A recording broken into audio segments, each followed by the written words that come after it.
going. Another week, another episode. Stats over politics. As always, I'm your host, Shaun Holko, alongside my guys, Jaevon, Toddy, Kevin Dent, Gary Sink. The squad is back together, boys, and we got a loaded episode for everyone this week. Toddy, he has not arrived yet, but can you let the people know who our special guest this week is going to be? The Magic Man, Mr. Mykal Walker of the Atlanta Falcons, who will be joining us shortly. Obviously, y'all don't see him here. You're like, you said he was going to be on. Where is he at, man? You liar. Fake news, propaganda. Propaganda. We only did it just to get you guys on the screen. Make sure you get the eyeballs. That's all we did it for. So he'll be with us in a sec. He's got kids, too, as well. So you got kids. That's all you got to say. You got kids. He's got kids, people. 9 months from now, we'll be saying that excuse for you, Toddy. Even less than that. Less than 9. Oh yeah, no, jeez. Yeah, we're gonna be finding out whether it's a boy or girl pretty soon. Couple DMPs for Vaughn on the way. Raising a Celtic baby. He's gonna be live on the pod with us, chilling like this. Talking about this. Yeah, so Jason Tatum, top 5. Kev just went to Vegas, by the way. He was with a couple celebrities out there. Couple celebrities, man. I was just happy to be in the same place, the right place at the right time, as some people would say.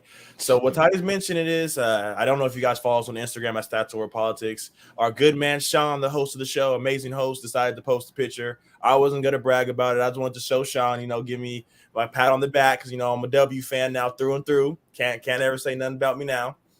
But I just happened to see Sue Bird walking past me, and I had to Google it at first.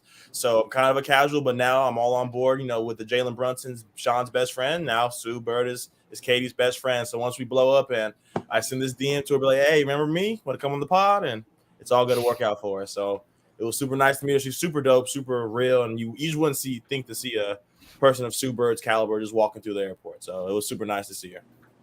She did tell Kev that he would give him buckets too, by the way. So. Yeah, I told her we can check up. You got 1 to 5. The greatest WNBA point guard of all time. Yeah, I'll give you. Check up. Bully ball the whole game. Nah, she would definitely give Kevin some work. Kevin, how was the rest of your trip to Vegas? I know that was on the way to Vegas, but any highlights that you can? I know most stuff stays in Vegas, but anything that you can share for the listeners about your experience? Yeah, man. We're gonna get into it later, but the in-season tournament is everywhere. Every corner you see a billboard for it. You see flyers for it. In Vegas? Yeah, 'cause that's where it is. So they're really hyping it up and letting everybody know about it. They were giving away T-shirts, so yeah, they're really trying to get this thing going. So that's probably the biggest thing that I saw. It was really dope to see. LeBron made sure that it was going to happen in Vegas. Oh yeah, and of course he was on it. He wants a team in Vegas, if I'm not mistaken. I think he wants to own a team in Vegas. There you go. Are the Kings gonna have to change their names? Are they gonna be the Las Vegas Kings for LeBron? I don't know. So would Sacramento go back to the Royals? Exactly. That'd be crazy. I don't know. LeBron paid the Kings $1 billion to do it. I think a lot since we've been getting what Kev would say. If LeBron paid the Kings $1 billion, would they do it? Sell the name? Ain't the owner? He got a couple B's. I don't know if I'm not mistaken. I mean, it's still chump change, but it's still a lot of money. Yeah. So I don't. Well, guys, we don't want to wait any more time because our guest has arrived, and Toddy, I want you to give him the intro that he deserves. Can you tell our listeners who our guest is today? Ladies and gentlemen, my big-headed cousin. We used to play sports together, by the way. I was better than him at one point in time. You could say that. Well, we used to. It's crazy because I don't know if I've told the story before or not. We used to play like on the same side when we were in Pop Warner, and he was like the D end, and I was the corner, and nobody would ever run to our side. But without further ado, former 4th round pick, if I'm not mistaken, Mr. Mykal Walker, Mr. Fresno State Bulldog. You can hear me? Yes, sir. We got you. Yeah. What's happening, cousin? What's going on, man? What's going on? Man, let me get my clip on real quick. He's okay. He's trying. He said, "Let me get right real quick." He's putting the ice on right now. All right, I'm ready. Last time I seen him, he was flexing on me too. He had some ice on him too. Shit, I'm gonna tuck my little gold chain now, man. What you doing that for, brother? That's it. Well, thank you for joining us, Mykal. We appreciate you. For those who have been listening to Jaevon and I for a long time, Mykal might be a familiar name to them, not only from seeing him on the field, but also because he joined us on the 4th episode of Shaun and Vaughn, our former podcast before we leveled up. We added Gary and we added Kevin. Now we got Stats Over Politics. And Mike, you're joining us for our 40th episode, so we really appreciate you. Hey, that's what's up, man. I appreciate you guys inviting me back on for sure. Of course. And so just real quickly, I just wanted to ask, what has it been like since you have been in the league? Because a lot has changed since 2020 when we first had you on while I fixed the layout that we got here. Damn, 3 years ago? Shit. Yeah. I came on my rookie year. Rookie year, that's right. Yeah, exactly. Man, it's been crazy, man. It's been a whirlwind of everything. I mean, just like, expectations of what the league is and then finding out what it really is, what I'm saying? It's been crazy, playing time as being a backup, rookie, special teamer to a full-time starter. I mean, it's been crazy. I scored touchdowns, it's been big. But honestly, bro, it's a blessing. It's definitely a lot more than just going out there and running plays and tackling people. A lot of shit goes into it, to be honest. But it's been a real good blessing for sure.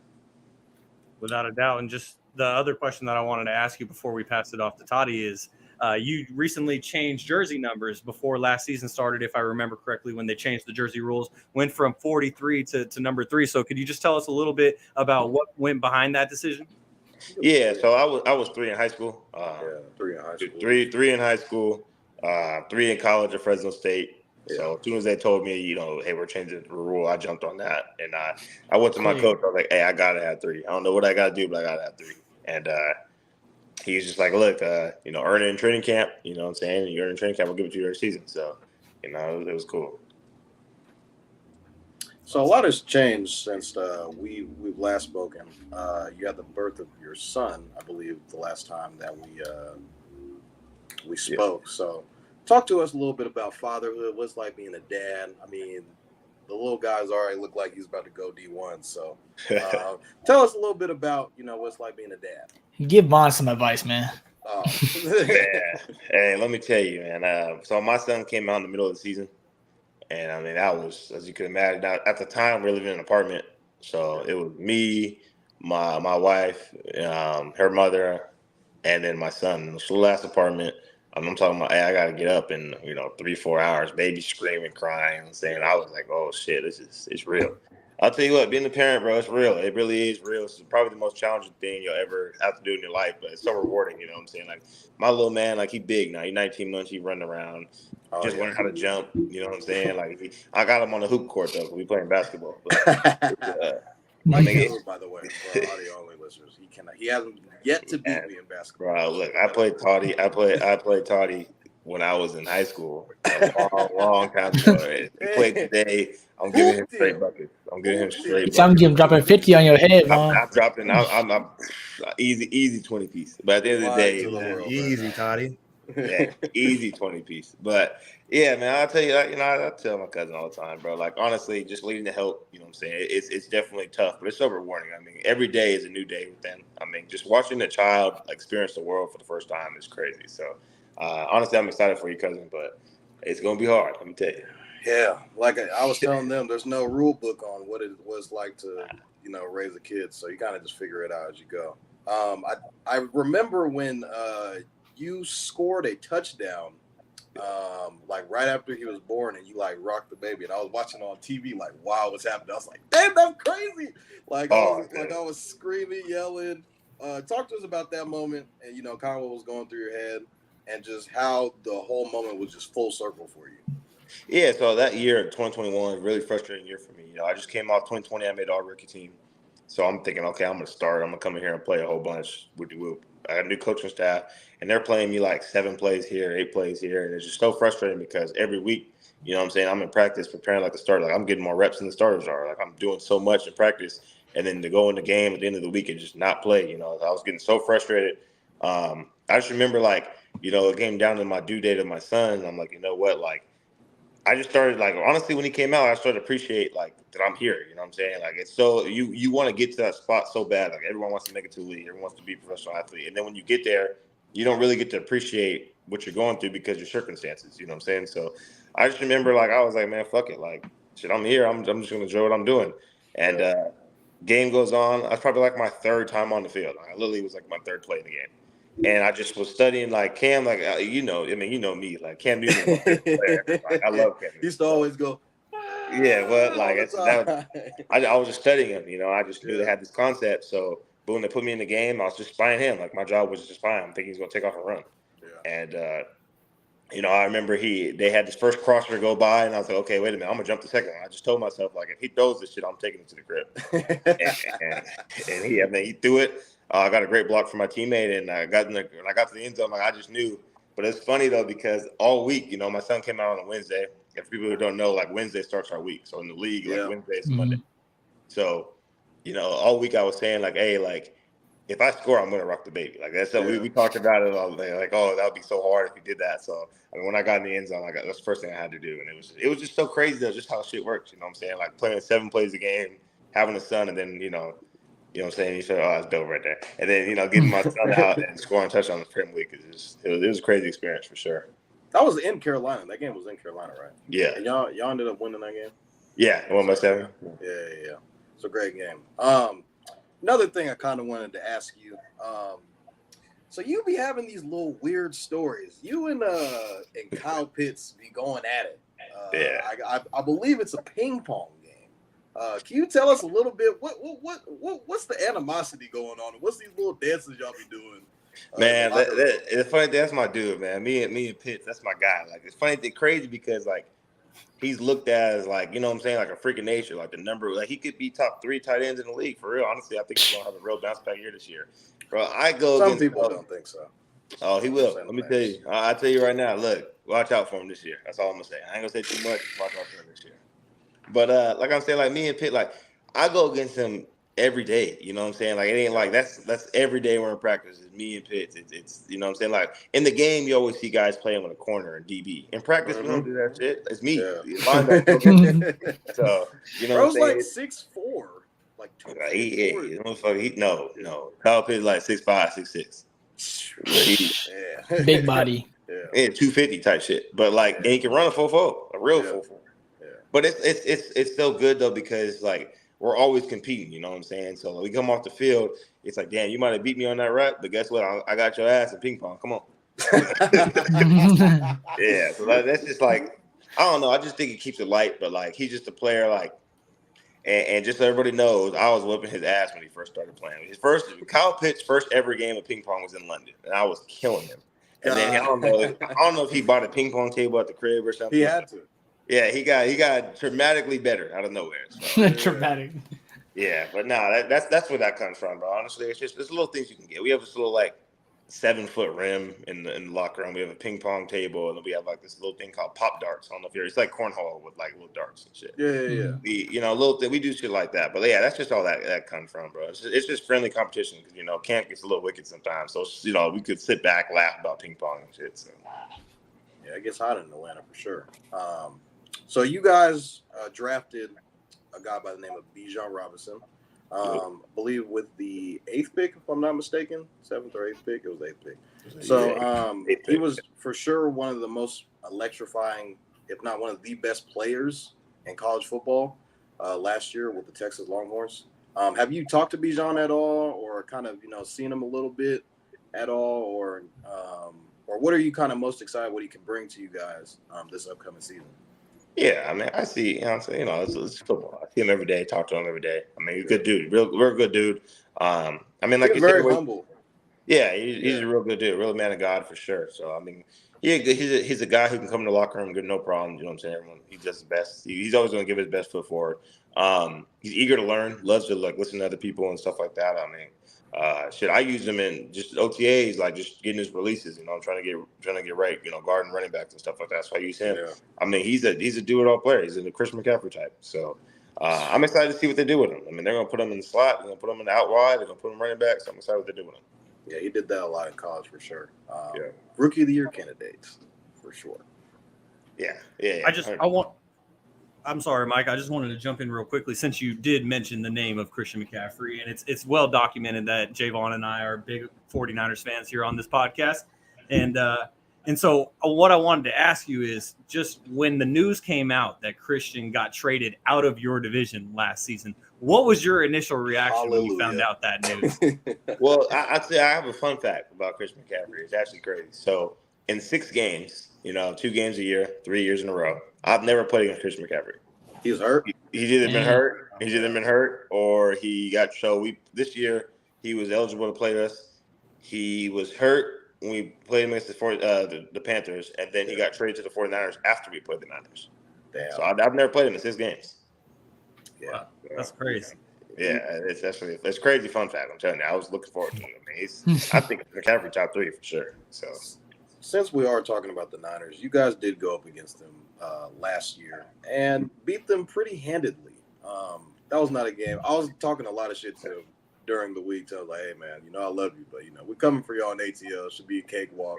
He's like, man, don't sleep on Mariota. And I was like, yeah, whatever. Like, come on, man. Can you talk to us about that San Francisco game in ATL last year? Well, I mean, realistically, I can't because I was hurt. So I got hurt the week before. I didn't play against that game. I was really just pointing it out because, just growing up in that area. Like, I've always wanted to play against the Niners, play for them, play against them. And so I was hurt. So I really didn't get to see it. But, I mean, that was the first game really I've seen our whole team, click at all cylinders. Really, like, defense was on, offense was on. I mean, I don't know what was up with y'all, but it was on. Yeah, man. It was a tough weekend for us. Tough weekend. Jump in, Gary. I was gonna jump in real quick. What's up, Mykal? I was just wondering, like, what do you, Atlanta looking to start like 7-10 last year. Mykal. What are you guys looking more forward to next year? Like this Atlanta team improving on? What are you like looking the defense, offense? What are you guys really looking to improve on next year? Man, I think it's honestly, for me, it's hard to talk about some of these things because, like, for most people, they just look at the numbers. You know what I'm saying? Like, oh, you watch the game, they'll pop up, oh, PFF ranked, 28 out of 32 or whatever. But, like, end of the day, I mean, if you score 24 points in this league, you're going to win. It is what it is. Like, you score 24 points in this league, you're going to win. And I think 6-7 games, we held teams under 21 or under 24 points and lost. So, I mean, at the end of the day, like, we got to get better on both sides of the ball, but we have the pieces to do it. I think we've been together now for 3 years, coaching staff, with us. I think it's just we added some really good pieces. This is the year. If it's a year to go, I think this is the year to go. So I'm hoping that we come and take it. Well, just to follow up on that as well is because obviously it doesn't all fall on one player. We're seeing actually a little bit more in depth of the season that your team went through last year with the new quarterback series on Netflix, as Marcus Mariota was one of the 3 quarterbacks featured on that series. And obviously it doesn't all fall on one player, but now you guys will have a new starting quarterback in Atlanta this year. And so what have you seen from Desmond? Because him being a second string guy last year, I'm sure that he was the scout quarterback a lot. And so I'm sure that you guys got to see him a lot more than us in the general public have since he left Cincinnati. And so what are you expecting from him coming into this year? That's a Yeah, man. I mean, I think obviously, like, Desmond Ritter's wife and my wife, they're really good friends, like best friends type. So I'm around him a lot. He's a good dude. I think I've seen him in practice. I mean, just off the field. I mean, on the field type, on the field. Like, he can make every throw. You know what I'm saying? Like, he can make the throws. Really, we're just gonna have to wait and see. When the live bullets come hit. He had 4 games to start, but I mean, you can't really judge him off of that, to be in my opinion. So we're gonna have he's a whole training camp under his belt all off season. So it's gonna be good. I mean, we have a lot of pieces with them. Drake London, Bijan, Kyle Pitts. Drake is a dog. Oh yeah, he's dog. So I mean, we got a lot of pieces around him. You know what I'm saying? We're building up our defense to give him that little comfort. I just think it's really going to be. I think, in my opinion, we're going to go as far as he goes. So that's my opinion. Kevin, did you want to jump in real quick and ask Mike a question? Yeah, man. Being a former hooper, I've heard the name Drake London. You mentioned you guys had a basketball court. Is he the best hooper on the team? I had to ask. Yeah, I mean, look. He got to be. You know what I'm saying? He got we got some. There's some open gym. I see some guys who. I mean, you know how it is. You can dunk. You can either dunk or shoot threes. Bro, you can tell with football players. You know what I'm saying. We're trying to get to the rack. We got some guys. We got some guys on our team who can fly. So, yeah. But I mean, Drake, as far as basketball, he got to be the best basketball player. He's crafty. Yeah. And so now Tom Brady, he's obviously retired, but you got to go up against him twice a year in the same division. And so what was that like getting to go up against arguably the greatest of all time? And exactly. No, I didn't. Sadly, I can't lie about that. I got a fumble recovery, but There we go. That's what it was. That's still good to put in the notebook, though. Yeah. For real. Great. Yeah, the thing about Tom Brady, what people don't understand, bro, like it's actually really funny when I see all this stuff like on Twitter and stuff like that. But like, Tom Brady is the GOAT because he's so calm under pressure. You know what I'm saying? Like, Tom Brady's okay with throwing the check down all the way up the field. Like, whenever you see these offensive coordinators and stuff like that, they're gonna throw the deep ball. I mean, they're not gonna take 4 yards all the way up the field. Like, they're gonna throw it deep. The quarterback's gonna get greedy. Offensive coordinator's gonna get greedy. That's how the league. That's how it works. I mean, you get shots, no shots. So as soon as you cross the 50, shots come in. Yeah. Tom Brady will throw that check down all the way up the field. He will take the 4 yards, 3 yards. He has to take all the way, and that's the difference. That's what makes him great. I mean, at the end of the day, nobody wants to do that. You know, so no one wants to line up and get hit in the pocket for 4 yards, but Tom Brady will do it. And that's what makes him great, honestly. I mean, it's just the patience, and it's easy to talk about because everyone's like, "Oh yeah, I'll take the check down," but you won't. You know, at the end of the day, you're going to take that shot. This play you drove up in practice that you guys hit 10 out of 10 times in practice, you're going to throw it.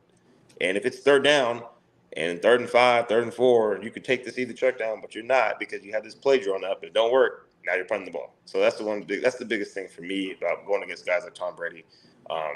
Best quarterback I ever played against, in my opinion, is Aaron Rodgers, but it just, in games. Obviously, Tom Brady's the GOAT, in my opinion, but like in games, guess what I ever played against Aaron Rodgers. Why you say that? Just wondering for your own personal because experience. he'll take that shot and complete it. You know what I'm saying? You know what I'm saying? He's throwing that. He's throwing it, and it's one of those things where it's like he can make every throw, and those throws that you're not supposed to make, the Mahomes throws, he's been doing it. Yeah, you know what I'm saying? So, I'm just about to ask you, what's the difference you think with those two right there, Mahomes and Aaron? I don't think he's played against Mahomes. I play against Mahomes. It's just at the end of the day, like, I think for every player in the NFL, like regardless of the offense or defense, it's about how fast you can get comfortable. When we were in college and we were the best thing walking at our respectable colleges, it was because we thought we were the best thing walking. You know what I'm saying? We went out there and played like, I'm going to go do this today. Like, I'm going to do that today. When you get to the league, you're playing against the best of the best. So sometimes, like, regardless of what everybody says, like, you get that self-doubt. And I think guys like Mahomes and Aaron, not to say they don't have that, but like they play like they don't. You know what I'm saying? Like they go out there and say, I can make this throw. Double coverage, Aaron Rodgers throwing it. This is what it is. Just to follow up on that as well, since you did mention Patrick Mahomes, and getting back to the quarterback series, which to me has been really riveting because I'm just seeing so much more details and what goes into the day-to-day basis. And you were talking about a Wednesday, like how much work is put in on a Wednesday just to be able to get to Sunday and be able to play on Sunday. And something that Mahomes said in one of the first couple episodes is he was saying that he likes to compliment all of the defensive players that he goes against. Anytime he gets hit, he's like, "Oh, great shot, big dog." And he said it's because when they get a chance to ultimately take his head off, he hopes that they wouldn't finish out the hit just because they like him, because he compliments them and plays nice. What do you think about that? Do you take the foot off the gas pedal a little bit if you like the guy, or is it the same no matter who you're going against? Nah, hell no. But I would say, like, one thing about those mind games. Anybody who like really watches me play, even when I was at Fresno, like I'll help out. Like if I tackle around, I'll help him off the ground. You know what I'm saying? Like offensive lineman, if I he trips, I'll grab him a hand, get him up. Like that's just something I do. Like it ain't because like I just like I just think like, okay, if the ball's going down like and the play's over, like don't come hit me in the back. You know what I'm saying? And it actually worked. You feel me? Like if some of the offensive linemen like. You know what I'm saying? Dude trips over and falls, whatever. I'll put my hand down, pick him off the ground. Hey, good shit. Like, go back. And if that play, like, you know what I'm saying? Maybe he do get me. You know, maybe I try to move or whatever. He grabbed me. I'm stuck like this. He just let me go. It was holding. You know what I'm saying? Like, it actually goes a long way. I'm telling you, like, if you're respectable for the dudes, I mean, you get the assholes. I mean, that don't matter. I mean, it's everywhere. You know what I'm saying? But, like, I like to believe I'm not an asshole. You know what I'm saying? So, like, if every once in a while, I'm not doing it every time. Yeah, you know what I'm saying? Every once in a while, you know what I'm saying? I'm not gonna do it every time, but like every once in a while, I'll put my hand down there, pick you up the ground. So I get where he's coming from, but Mahomes, he a quarterback. So anytime we get a chance, that day, they don't let you touch him no more. Nah, that's a whole nother story, man. So, Michael, you mentioned you got a fumble recovery off of Tom Brady. I don't remember which Niner it was. I want to say Greenlaw. He got a fumble recovery, and he asked him to sign it after the game. Was there a thought going through your mind of asking Tom Brady to sign it? Nah, I didn't. I make jokes like, "Oh, I'm gonna go ask him." Like my biggest joke was I wanted Cam Newton to sign my ball hella bad. You know what I'm saying? Like that's like I really. That's like his goat. Yeah, but like that's my goat. But you know what I'm saying? I just one of those things for me was like never be too prideful to like, not go approach the guy, but I wouldn't do that. But like as far as like after every game, like when I think my rookie year, I talked to every like Russell Wilson, Aaron Rodgers, like after every game, Tom Brady, like I wouldn't talk to him, like, hey, just and they always had good things to say about me, because it's crazy when like these guys you've been watching your whole life, like they have to study film on you. You know what I'm saying? Like this dude, I remember I talked to Tom Brady one time. He was like, hey, 43, my rookie year, like, hey, man, like, hell of a player. You're going to have a real bright future in this league. Hey, when you do this, we kind of get a tell. So I'm like, oh, shit, like, he really been. How the fuck does he know that? Well, to me, it was like, oh, shit, like, Tom Brady really paid that much attention to me. Like, you know what I'm saying? So, yeah, so that's like that was my biggest thing, was never be too cool, like never be too cool to go talk to a dude. Like, and even on my off season stuff, like I'll be at an event in the off season. I got to chop it up with DK Metcalf in the Super Bowl in Arizona, and I went to this little Adidas event, and he was right there, and I'm like, shit, I'm gonna go talk to him. I went over there, talked to him. Brock Purdy, I talked to him too. Like, it was real good. Just never be too cool, because it's life. There's this chance. It's once in a lifetime, and it's short. So definitely. All right, so I'm just following up on the names that I hear. You mentioned Brock Purdy, because there's been a lot of debate on this podcast about Brock Purdy, whether if he's legit, whatever. Just I don't think Brock Purdy wasn't starting when you guys played, or even I know that you were hurt for the Niners game, but that was still Jimmy on the field at that time. And so just from what you saw on TV and throughout the playoffs, do you think that Brock Purdy is the real deal, just in the sense that he is an NFL starter? Yeah, like, I mean, my thing is I'd never take anything away from anybody. You know what I'm saying? Like, I don't know. You never know what his path was to get here, what's like in the building. What I like to say to my guys is, like, if you have a seat in this building, that means you're special. That means you can play. You feel me? Like, sometimes, like, and don't get me wrong, not everybody in the league is good. I'm just throw that out there right now. Let you know right now. Okay? I mean, like, when I say good, I mean, like, put him on the field, starter, good. You know what I'm saying? Like, obviously, good enough to be there, but like, not everyone's like that level. But the way I put it, and quarterback's a little different situation, but there are sometimes we can all admit, like, okay, let's say you're a running back, and you just happen to be in a game and it's blocked up perfectly, and you got a 40-yard run. You know what I'm saying? Like, there's sometimes a linebacker where I backed up this year, last year against Washington. I backed up, the ball was thrown in my face. Like, there's some times, like, if that dude was in there, you know what I'm saying? He would have caught it too. You know what I'm saying? So I will say, I don't know about the quarterback position. I'm a real strong believer. What's the quarterback who got hurt, who started there first? Trey Lance? Yeah, Trey Lance and then Jimmy, I think he's a good player. I think he could start in this league. You know what I'm saying? But I mean, Brock showed he could. So that's a whole. I mean, that's their front office. They got to figure that out. But like I said, I think Brock Purdy, he earned the respect, and he got my respect. Motherfucker winning games. Playoffs. Simple as that, right? The NFC Championship, but yeah. Yeah, Mike. Just so you know, we got an Eagles fan at the very bottom here, in Kevin, and then Gary, as he's showing. I can represent. As a Steelers fan. Oh, okay. Hey, I'll tell you this though: the Eagles. I had a conversation with my training staff today, and I said that they might be just as good again. Like Stevie Wonder can see it. Like every year, you know what I'm saying? Like every year, I've been in Atlanta. Every game I play is a dogfight. You know what I'm saying? It ain't like college. We're like, oh, we're going to beat the shit out of this game. You know, it's over with. Week in, week out. The Eagles, they beat the shit out of teams. I mean, they beat teams by 20 points a weekend, week in, week out. So, I mean, it's going to be exciting to see what they do. There's a lot of teams in this league that are really good. Honestly, but you just never know. That's the one thing I really love about the NFL is, like, the worst teams could be the best teams. I mean, nobody thought Cincinnati was going to be good. Shit, they were horrible for 20 years. And now, look at them. You know what I'm saying? So, Detroit Lions, I mean, shit, watch that. Here they come. I mean, it's something about the NFL, man. It's just, you just never know. And it's one thing that I had to wrap my head around, because my first year starting last year, I'm like, okay, this team wasn't good. So I got this team coming up. They're not going to be good. Next thing I know, they come and fly. I'm like, oh, shit. So, that's one thing I do love about the NFL. You just never know.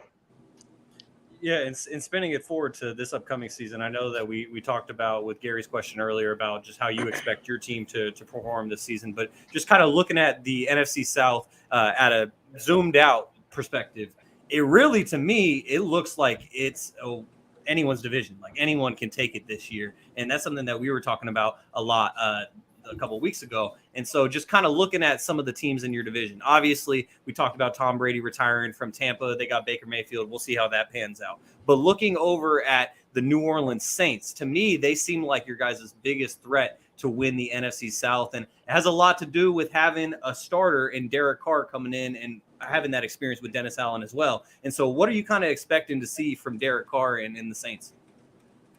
Yeah, I mean, honestly, this, like you said, the division to me is up in the air. You know, I mean, it was to me, it was the same thing last year. I thought it was up in the air last year as well. But as far as your question with the Saints, yeah, man, I mean, you know, shout out Fresno State, man. Derek Carr, that's my dude. I know he's going to go out there and deal. So I know we play against the Saints is going to be a game. I think maybe they're running back Alvin Kamara. I mean, he's a dog. So, I mean, I think maybe he'll get a new life with Derek Carr.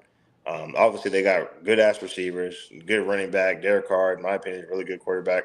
So that's going to be a challenge. They always got a top 5 defense in the league. So, like you said, that's going to be the favorites right now. But end of the day, man, anytime you play your division, especially because you play them twice, you just never know what's going to look like. So I'm just focused on week 1 with Carolina. We get that first win, and one win in your division, that means a lot. So, oh yeah, goes a long way. And that's the thing about teams, no matter if it's professional, minor leagues, or youth sports, is that when you have that schedule coming up and you have that first opponent, I know that's all you guys are focused on for however long, 200 some days during the offseason. And Carolina, they got a new quarterback this year with Bryce Young. And so I just wanted to ask, maybe not so much about Bryce Young, but kind of the challenge that rookies present themselves, especially rookie quarterbacks, because obviously we've seen all this film of him at Alabama, but we haven't seen him actually do it in the NFL. That's why I keep telling Toddy, like, as much as he loves Caleb Williams, until I see him do it in the NFL, I'm not going to tell you that he's a top 15 QB in the NFL right now when he hasn't even played a snap. And so what kind of challenge do those rookie quarterbacks present? Yeah, no, I mean, 100%. I think, honestly, to me, it's the funniest shit in the world when I hear people say this dude's a top 10, top 15 person and never played a snap. Like, it's the funniest shit in the world. Hey, that's your cousin right there. No, I'm just saying, like, there ain't no shots or anything like that, but it's just like it's different. You know, the game is different. Like, obviously, we're all bigger, faster, stronger, but we're smarter. You know, that's the biggest thing. I mean, you can't make those little mistakes. You know, as a quarterback, you make a mistake at the pick. So, like, you know what I'm saying? Like, it's going to be really interesting. You know, everyone's trying to make a big deal about how short the kid is. I mean, that shit don't mean nothing to me. I mean, you got Russell Wilson out there, Drew Brees dealing. Like, he could be, it don't matter if he's fucking 5'6". Motherfucker can play. He's a first-round pick for a reason. So that's how we're approaching it. We're approaching it like, hey, he's a first-round pick. You know, he's gonna be good. We got to go out there and try to mess him up. When you get a young quarterback, you try to mess him up by disguise. You know, a lot of disguise. But this week we're gonna do all this. We're gonna fake this, do this, fake this, do that.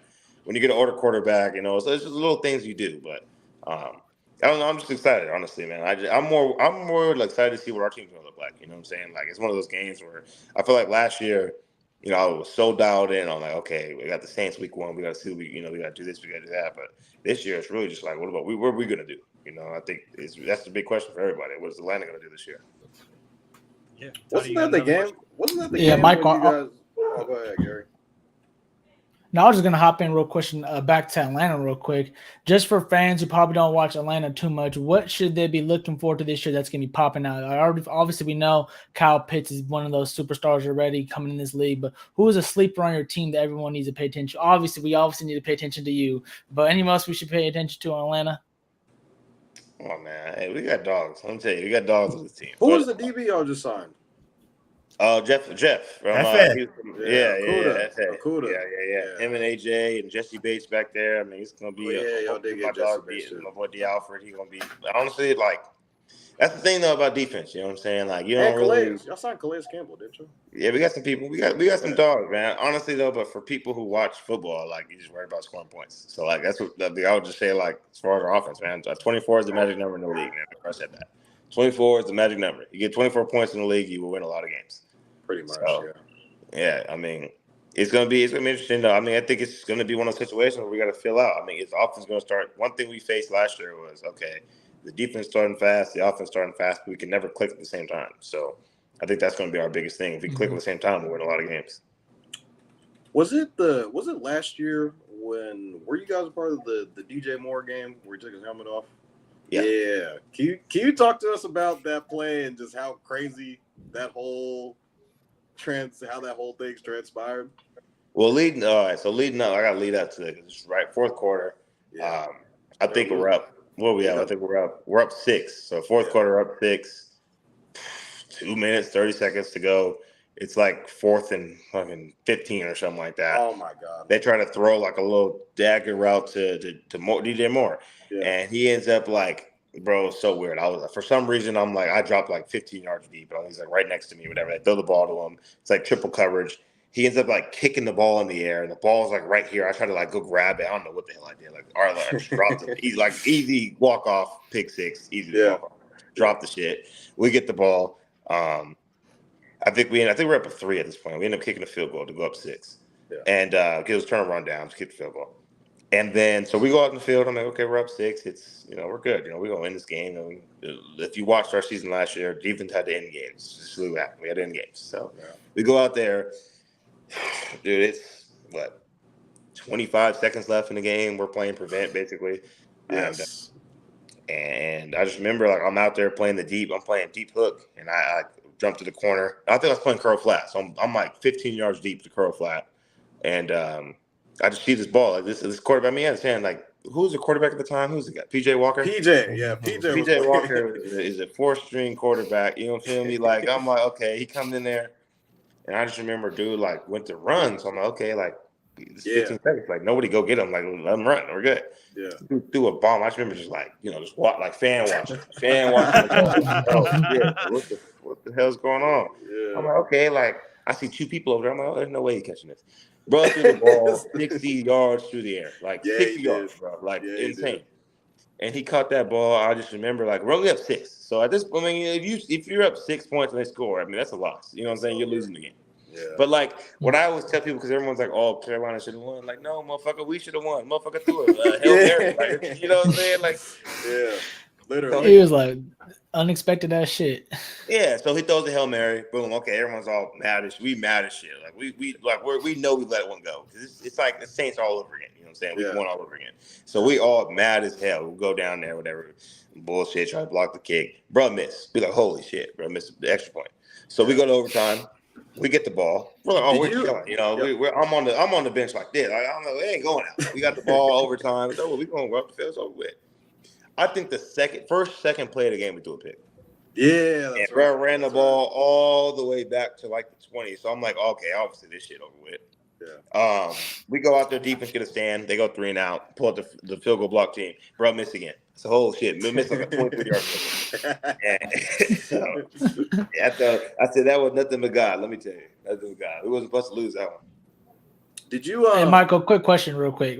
When the kicker makes a big kick like this, what do you be thinking when you on the field? Like on either side, your kicker, obviously, you don't want to be getting on them too much. But when you see the other kicker makes, like, what do you be thinking? Like, bro, the outsiders, like, bro, all you focus on is kicking. So it's like, how's this going wrong, my guy? What do y'all be thinking really on the field? Well, we just think it's automatic make. You feel me? So like, exactly. We the most sharp motherfuckers in the world. Like, ain't no way he just missed. You know what I'm saying? Like, it'd be like we rest our helmet like on the little post, whatever. We just look at each other like, bro, I'm not getting up. Like, I ain't going back in there. Like, shit, it's over with. He missed. Like, oh shit. You know what I'm saying? So, yeah, but yeah, it's it. When the kicker missed, though, it's crazy because nobody expected. Yeah, because it's kickers that's what it looks like. It might seem like it's a lot, but most kickers are pretty accurate for the most part. Yeah, bro. Honestly, like kicker misses, it's like, oh shit. Yeah, most kickers like they're gonna miss like 6 to 7 all year, like all year, 6 7. Yeah, so it's a lot of, and they kick a lot of times during that time. Yeah, I mean you got to think of that extra point is a real field goal now. You know what I'm saying? That move that shit back, it's a real field goal. Yeah, for sure.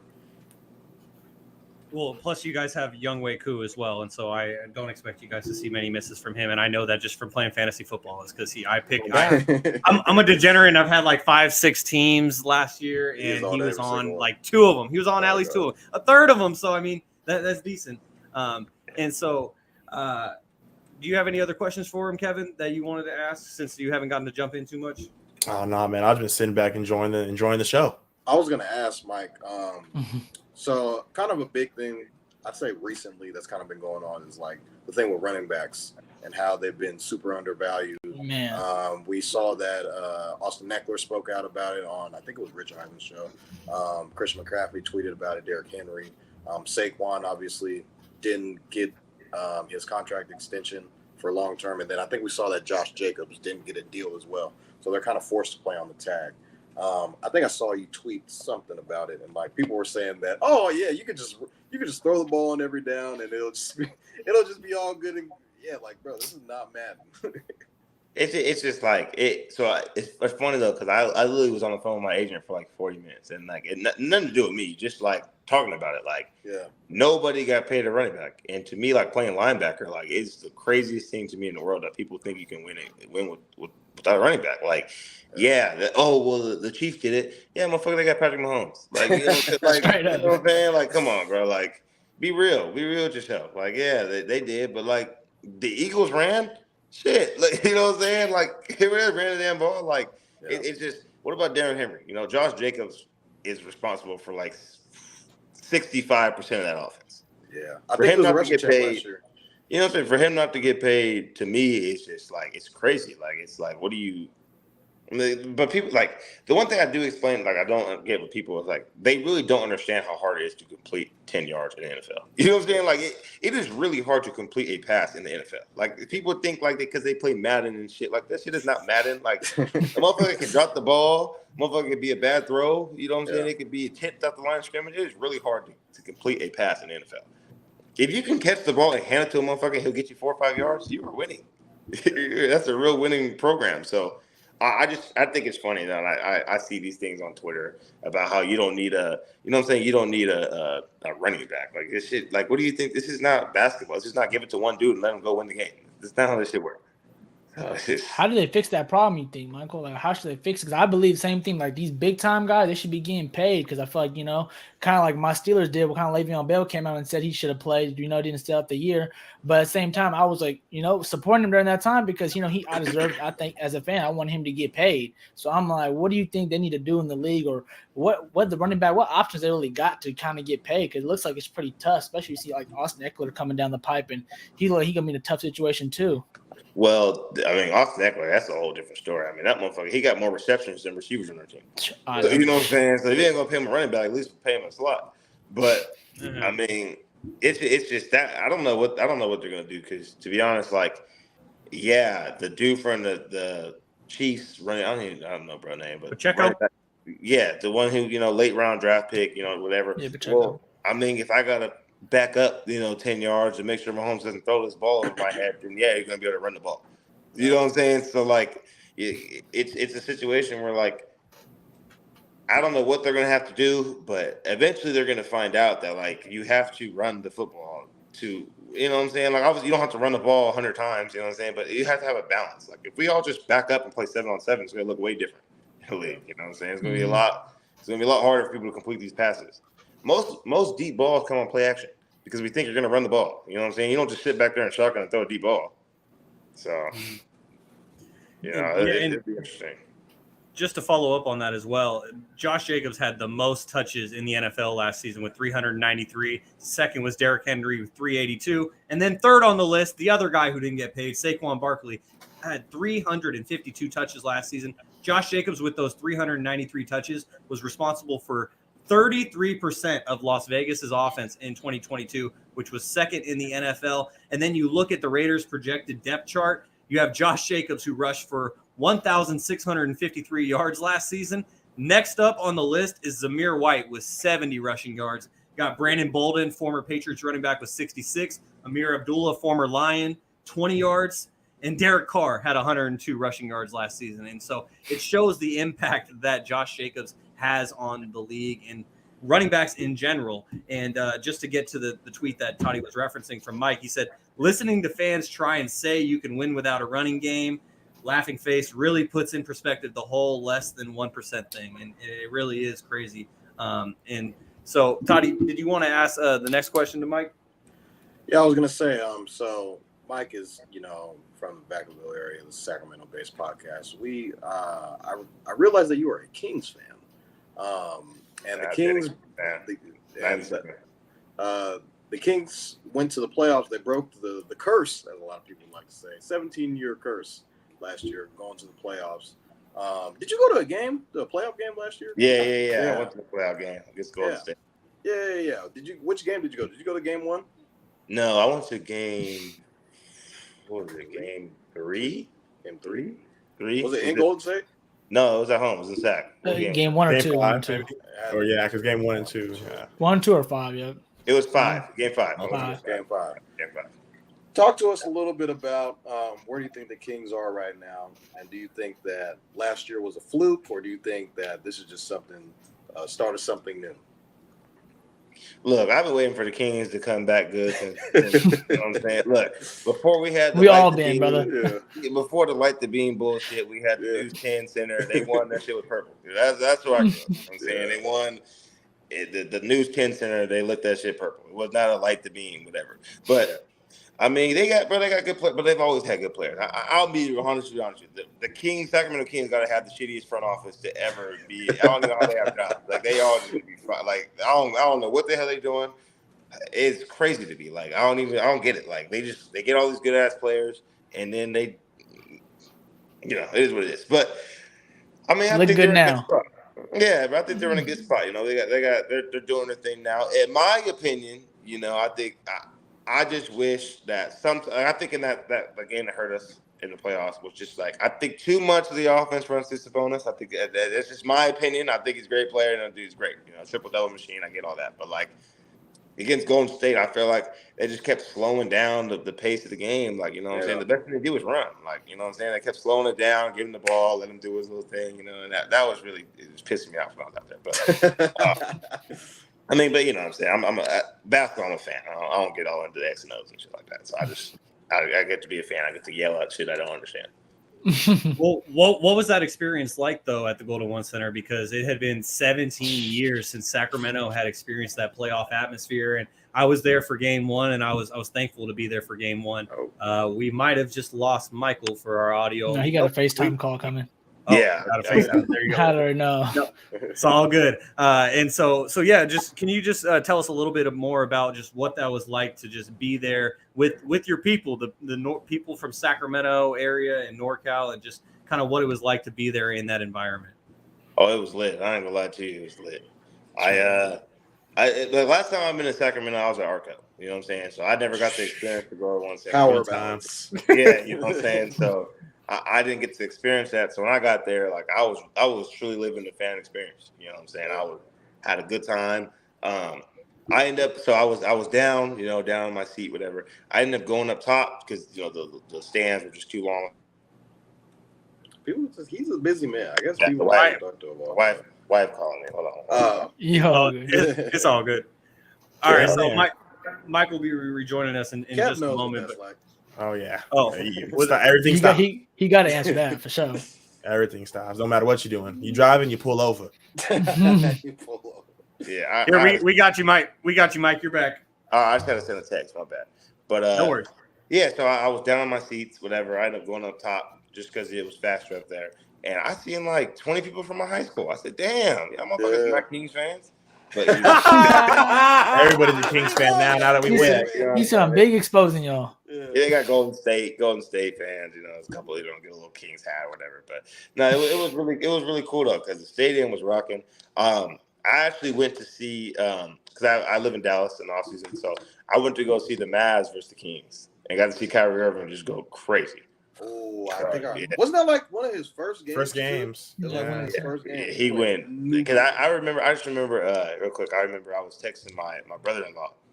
I'm like, damn, like I really want the Kings to win, but like I wanted Kyrie Irving to kind of do something. He ain't doing shit, bro. Like going off for like 38. Oh shit. Second half, he was crazy. He was like 30 points in the second half. It's like, oh my goodness. And when I tell you talk about a stadium that's rocking, that shit was rumbling. Like the whole shit was shaking. It was crazy. They got to do something with Luka and pair him with Kyrie. What's been your favorite stadium to play in the NFL so far, other than Atlanta? That's a good question, bro. Because me and my twin brother talk about this a lot. I think so in 2021, when I played against the New Orleans Saints, the stadium's old as hell, but anytime the Saints and the Falcons play, it's going to be a movie. It's going to be big time. They hate each other, and they came out like most stadiums when they turn out the lights. They got the backlights or a little strobe, whatever. They had that shit completely dark. It was sold out. All the fans used their flashlights. So they lit the whole stadium with just flashlights. And then when they did like the player intros, they had like the flames come up. So it was like every player like would come out with a flame. I thought that shit was fire. Cam Newton came out in Carolina. That was dope. I think probably the best. It was COVID, so I can't really judge it. But the Minnesota Vikings, they got a sweet stadium. Oh, Westwood. He's never going to hear the end of this. You talking about like the stadium's clean or like the fans are the super loud? It's like it's hard to play in. They do that. He said it was during COVID, Gary. Shit, you know what I'm saying? Okay. That should be rough. Okay. Buffalo lit too though. Whenever they score, they play that shout song, you know, that little whatever. Rock. Yeah, they be throwing snowballs and shit. That shit get lit. Oh yeah, I've seen that. They be throwing at players. I got hit by a couple snowballs. That's crazy. So I wanted to follow up on that since your rookie season was during COVID, and that the NFL was pretty much back to normal by the next season, where pretty much in most stadiums they had fans, and some stadiums like in New Orleans, I think it was sold out. And so just what was that experience like playing your first NFL season, where all of your life you're anticipating walking into your first game with 100,000 fans, and then I don't know exactly what your very first game was, but what was that like, just that entire season, but specifically your first game where you come out and there's no one there? Man, my first game was crazy because it was we played against Seattle at home, and it was during all like the the BLM movement and all that stuff. We were doing that, so it was my first game. Obviously, as a first-year player, I was playing all special teams and stuff, and I was on kickoff and kickoff return. So I'm nervous as hell. Like, damn, I'm about to go out there for my first ever time playing. And we had an agreement, like Russell Wilson and Matt Ryan had got on the phone. They talked to each other and said, we're gonna take a knee, but we're gonna take a knee during the kickoff. So we all gonna stand up for the national anthem, and then we're gonna take a knee during the kickoff. Yeah. So I'm thinking like, okay, I'm good. I'm chilling. At this point, I'm chilling. I'm like, you know what? All I got to do is take a knee, and then I got to come off the field, and I'll be good. I'll be ready to go back on plan. You know what I'm saying? So I go out there. We take a knee. I'm thinking, okay, cool. I start running off the field. Like, Mike, where you going? They kicked that shit. I said, oh, hell no. So now my heart is breaking. I'm like, oh, shit. So, you know what I'm saying? It was a lot of anticipation for the first game. But, at the end of the day, once the ball was kicked, it's football. You know what I'm saying? So I got to settle back in. And then I ended up thinking, okay, I'm a fourth rounder. I know I'm going to play, but I'll probably play second half, third quarter type, whatever. I think I went in the third possession of the game. I'm like, oh shit. So I remember my first ever tackle, I was just playing cover 2, and they had threw the ball to Chris Carson. Now, I don't know if you ever seen Chris Carson in real life. That motherfucker, who was the Derrick Henry before Derrick Henry?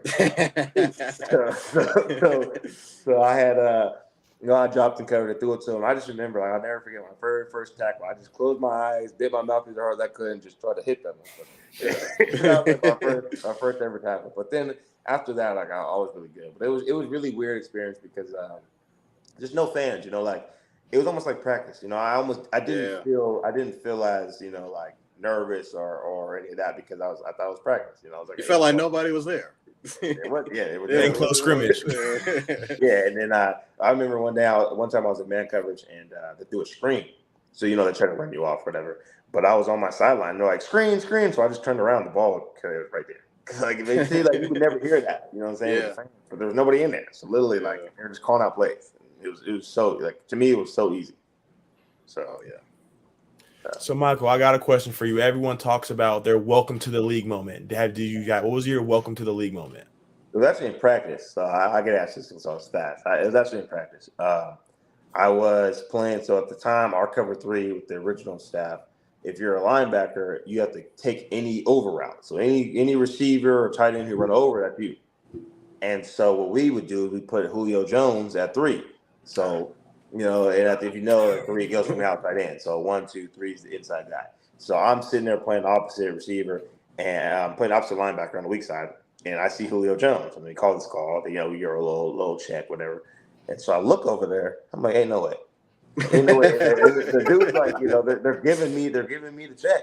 Yeah. I'm like, no, hell no, that's Julio Jones. And I just remember they hiked the ball. As soon as I hiked it, I looked at him. He's coming. I'm like, oh shit, he's coming.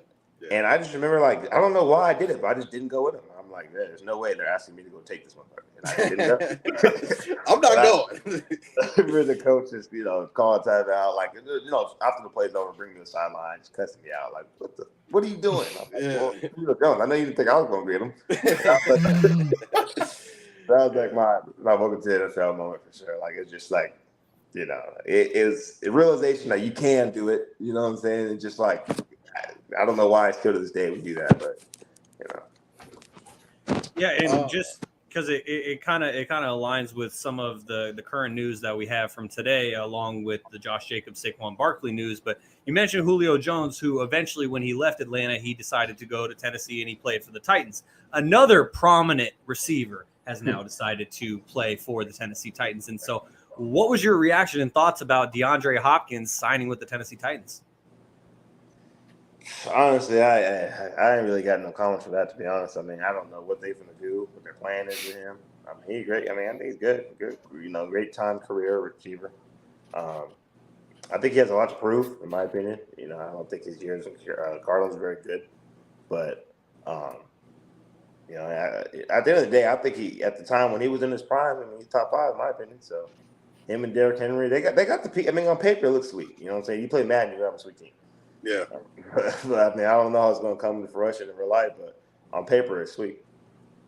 Yeah, for sure. On the AFC side of things, it looks like it could be anyone's division as well, just like it is on the NFC side of things in the South. I'm sorry, Toddy, go ahead. I know we got to get you out of here real quick. I had to ask you. Baby Gronk kind of went viral on Twitter. Talk to me about at first I thought it was like a joke, or was it real? He was on your platform, was Bring the Juice. That's you and yeah. You see me, I got it on. But fresh.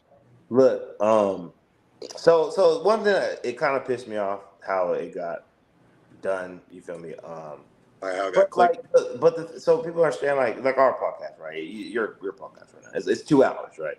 Yeah. 2 hours, an hour, whatever it is. Like ours, we did an hour long with this kid. You know what I'm saying? 6 a.m., hour long. That should only happen for like the last 10 minutes. You know what I'm saying? 15 minutes. Yeah. And then we were like, damn, like, whoa, what the hell is that? We're kind of like, I remember I just looked at him like, bro, what the fuck? Like, what? Yeah. And he was looking at me like, yo, I don't really know about this, but we had already recorded 40 minutes. So we're like, okay, we're going to just play it out and then, let this go. But like, it was super weird to us. And then, the way they did it, where they just, took that one little piece. I mean, it was clickbait. I don't got nothing against Barstool Sports. I'm not a big time. I'm not a podcaster. But like, you know what I'm saying? I get it. Like, if Barstool Sports hit some podcasts, they would love to like collab and all that other shit. But like, to me, like, it was like, bro, like you took a piece that was not even our own. You know what I'm saying? Like, I get it, you want to expose the dude, but like, they took 10 minutes. They took like a 2-minute clip out of what was an hour. The whole. So and it was really, I hope people really get to see this, because it wasn't like that the whole time. You feel me? Like, obviously his dad and him, they got some LeVar Ball shit going on over there. But like, the kid, like, he a regular kid. You feel me? Like he a regular little ass kid. He 9 years, whatever the hell he is. He's a little ass kid, and it was cool to be able to talk to him and get his perspective, because at the end of the day, man, maybe this kid does want to make it to the league. He's the most hated 9-year-old in the world. You know what I'm saying? And he a regular kid, like he's a regular little ass kid. I mean, you're a daddy. I mean, you're 9 years old. Your daddy tell you do something, you're gonna do it. You feel me? So, like, I just hope the kid don't get too much backlash. You know what I'm saying? But it definitely, and I can't lie, bro, it was weird as hell. I felt uncomfortable, but end of the day, like, it was like we're 40 minutes in, we're just gonna roll with it, let it go.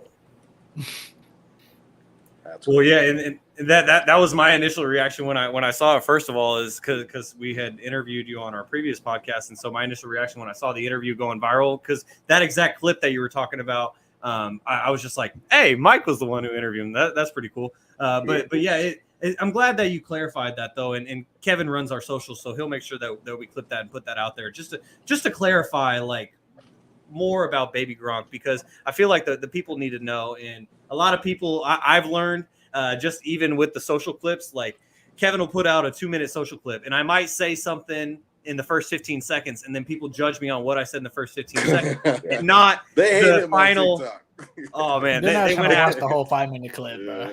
Yeah, and so people's attention spans are short, and so I'm just really glad that you took the time to clarify that as well. Toddy, do you have one final question for Mike before we get him out of here? I know you're a huge gamer. Can you give everybody your gamer tag, socials? What games are you playing as of late right now? Are you Xbox, PC, PlayStation? I got all three, but I just be playing PlayStation. I was on 2K. I don't want to get rid of my shit because they send me too many messages. But I be getting rid of it. So I just dropped this kid off, bro. I had 25 points. Bro had 9 points. Bro, I swear to God, bro had 9 points on me, but he hit the game winner. So obviously I got that message. I got the luck. You know what I'm saying? But we had a troll, bro. That's the one thing about 2K, bro. I swear to God, bro. If you finna troll, just quit, bro. That shit piss me off. But like, you know what I'm saying? Like, Ruining the game. You know what I'm saying? You ain't gonna quit. You ain't gonna get kicked out. You just stand there. You just let your guy score 30 points on you. You feel me? Like, come on. Yeah. Like, just quit. I'll win the game with AI. I will. Just quit. You know what I'm saying? So, but I be on 2K a lot. I love Call of Duty. For everybody, I was not a very big Harry Potter dude. I was not. I'm telling you. Harry Potter game is fire. Me and the wife, we just started getting. I started watching. I'm on movie 5 right now. She finished up past me, whatever. But I played the little Harry Potter Hogwarts game. That shit fire. I ain't gonna lie to you. It's fire. Yeah. Yeah, but the movies go crazy. Yeah, I'll be on all kind of stuff, bro. To be honest, like I'm not just a Call of Duty, sport man. I be playing all kinds of stuff. I love Dragon Ball Z. You know what I'm saying? I be on all. Have you ever thought about streaming? I have. One of my friends be telling me like, you gotta get on the stream. There's a whole lot of bread in streaming. Might as well, brother. Yeah. Yeah, I know. I'm Big telling bag. you, bro. If y'all could see the shit that I be like, I play 2K with my brothers and shit. And boy, that boy's terrible. but I'll be talking reckless. Yeah. You get like I'll tell you, I get canceled. The shit we be seeing. Yeah. I keep it cool. But yeah, I'll stick to my day job. Shit on God, bro. Look, and also you get to like one of my teammates who I play with all the time. I went to Federal State with him, my roommate. His dad, he one of them ones who just go left, right, fade away, shoot with it. I would hate to play against him, bro. Like he one of them little sweaty. I would hate to play against his dad. But so I like to just get on the game for fun. But I really don't give a fuck about win or lose, to be honest. If you're ever looking for a Madden League, man, I got one for you. Whenever you're looking for one. Look, I tell you this. Last year, real quick before I get up out of here. Last year, I started down there 14, 15 games in the NFL. I never got to start on Madden. This Madden 2024, I start. So I'm playing with the Falcons every game. Oh my God! Congratulations, brother. Yeah, this is gonna be. You see what your rating was? I'm good. It was probably shit, but I'm probably like a 73. He says going up. Doing the game. Yeah. Look, I tell you, at the beginning of the year last year, I was 68. I ended the year at 73. Okay. So as long as all I want to do is get in the 80s. I'm climbing. Getting the 80s, I'm straight. I could do something with that. Yeah. Yeah, if you really play Madden, all you got to do is wind be fast. You can play with 66 overall. As long as he's fast, you can make some good shake. Yeah, you can. Kev now. He kills. Shit, well, thank you so much, boys, man. Yeah, we appreciate you, Mike. Appreciate you, brother. Thank you so much, man. Appreciate your time. Yes, sir. All right, cuz I'm gonna tap in with you. All right. Yeah. All right, so that's Mykal Walker of the Atlanta Falcons. We appreciate Mike's time. I told you I was gonna have him on the show. Throw the rundown away, Shaun. It's best when we just go off the top of the dome like that.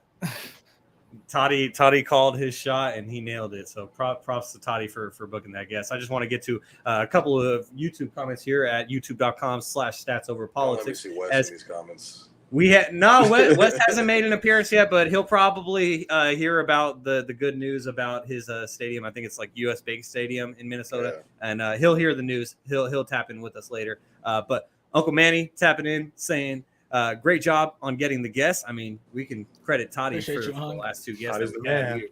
Toddy's been putting in work. And what's up with our guy James? As he says, yo, what's up with the guys? Our guy Dre said that he really liked Mike's hat. Said Mike, that hat is fuego. And Uncle Manny said, great questions, behind the scene comments from Mykal. We really appreciate Mykal and his time. And we even had an Atlanta supporter jump in the chat and say, what in the world? How'd y'all get him here? Hey. And the last question, we the fam connection, the bloodline. Toddy, you might have to ask Mike this online because we ran out of time. But I wanted to ask him this because our guy Manny, who played football at Sac State, he asked a great question as well, where he said, "What separates the 1% from the 1% in the league, being the NFL?" I thought that was a great question from Manny. And he was out there in Vegas too, huh, Kev? Yes, sir. He was out there. Man, the prophet. Manny the prophet. No, but I'll for sure ask him, and I'll see what's up, and we'll get a good answer for him. Should have asked him about our bet going on. What's he think? Think the Seahawks are going to get swept this year? Should have asked him about that. But a lot of questions asked. Yeah. Well, so let's just give our quick reactions real quickly. What was your favorite part of the Mykal Walker interview, Toddy? Oh man, just getting a whole bunch of inside scoops about him in the locker room, all the stuff. He was very detailed on a lot of his coverages. So a lot of people might not know what the fuck he was talking about. We was talking about cover 3 and drop curl and all that stuff. He was getting really in depth about which is great, what was going on, because he's on the field, so he calls the plays, so he has like a chip in his helmet. So the D coordinator is kind of laying everything out and calling all the plays, and so he kind of quarterback of the defense to everybody on the field. And just I thought the DJ Moore thing was kind of crazy, just how he was talking about like he was watching the ball go in the air just like everybody else was. And I was like, yeah, that was a really crazy moment of how that whole thing went down. And obviously, we all know that DJ Moore ended up taking his helmet off, and that kind of rattled everything and changed everything for them. But then for them to pull out an overtime victory it's pretty crazy. Gary, what was your favorite part? To be honest, I love the whole thing, guys. I don't know. I was like Kev, I was letting y'all do your thing. I was locked and loaded listening to all the great insight and great questions you guys had. And I think the cool part is just knowing how just like the small things, like he mentioned in the league, like the smallest things matter. Like you'd be thinking it's so easy to throw a pass and things of that nature, but so many things go into it. And him, just like Vaughn just said, breaking down the little intricacy things that matter to make everything work is just really cool to see and hear from. And looking forward to seeing Atlanta, grow. Him just talking on Pitts, because I know last year I had Pitts on almost all my tight end fantasy. So I'm gonna double down. I think after that he done convinced me now. I'm gonna double down on Pitts again this year in the tight end position. So, it's really cool to see. That's like you mentioned too. Atlanta, was looking at the division. I don't know if you guys pulled up the division last year, but, the Tampa Bay won by 1 game. So them just, being right then and there, him again, like you said, the starting opportunity is really cool to hear his insight and see where Atlanta's going and his different perspectives on other players and teams in the league. So, Kevin, what was your favorite part?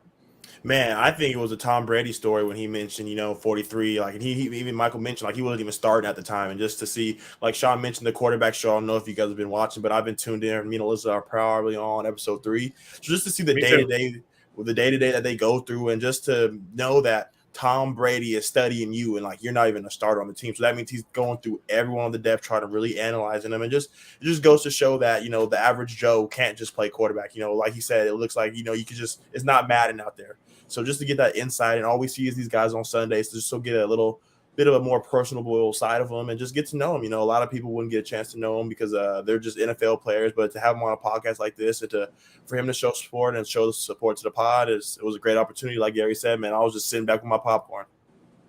Yeah, that's one thing too. Shout out to him. Like you could tell, Vaughn, you have a really humble person that giving back to us, our small little podcast here. That so that's pretty cool to him. Pretty cool of him. Just like the Atlanta guy, he's probably shit shocked that what these guys in Sacramento getting Atlanta Fountain guy. But hey, appreciate the love. I have no idea. Appreciate the love, man. Straight up. He's from Vacaville. Mike reps the NorCal. Yeah, we're gonna give him NorCal.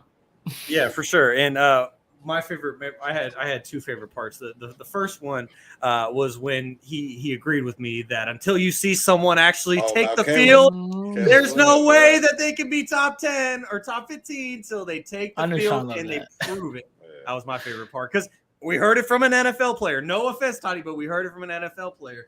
And then the second part was when I asked him about the DeAndre Hopkins signing with the Titans, and he said, man, I don't really have much to say, because I could read his body language and I could tell that he probably didn't have much positive stuff to say.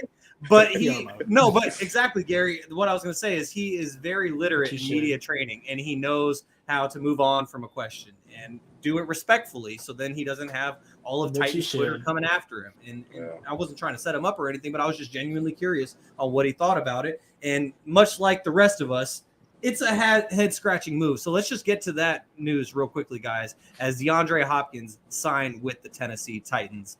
And so, Toddy, I want to get your reaction on this one first. What do you think of D-Hop going to the Titans? Well, Before you go, Toddy, I have to throw this out there. I forgot to mention it, but he did say the Eagles were kicking ass, so that's an insider. So when y'all can't tell me shit no more, I just want that to be known. I was Insider. shocked you didn't mention that, Kevin. No, I didn't want to interrupt the interview, but hey, now I'm gonna talk my shit. So y'all can't tell me nothing. Okay. I didn't bring Toddy, anything Steelers up.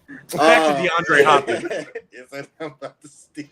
I just think that, I mean, you guys know that I gamble, and before the odds were plus 8,000 for the Titans to win the Super Bowl.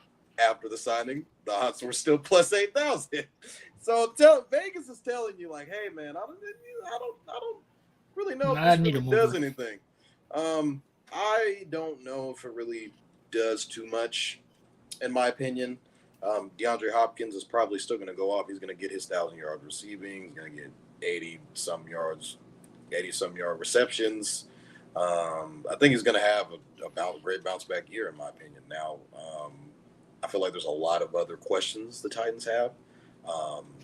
Their quarterback, for one, is Ryan Tannehill going to be ready? Is Will Levis going to be the guy? I think they just have a bunch of question marks at quarterback. Obviously, we know Derrick Henry's going to do what he does.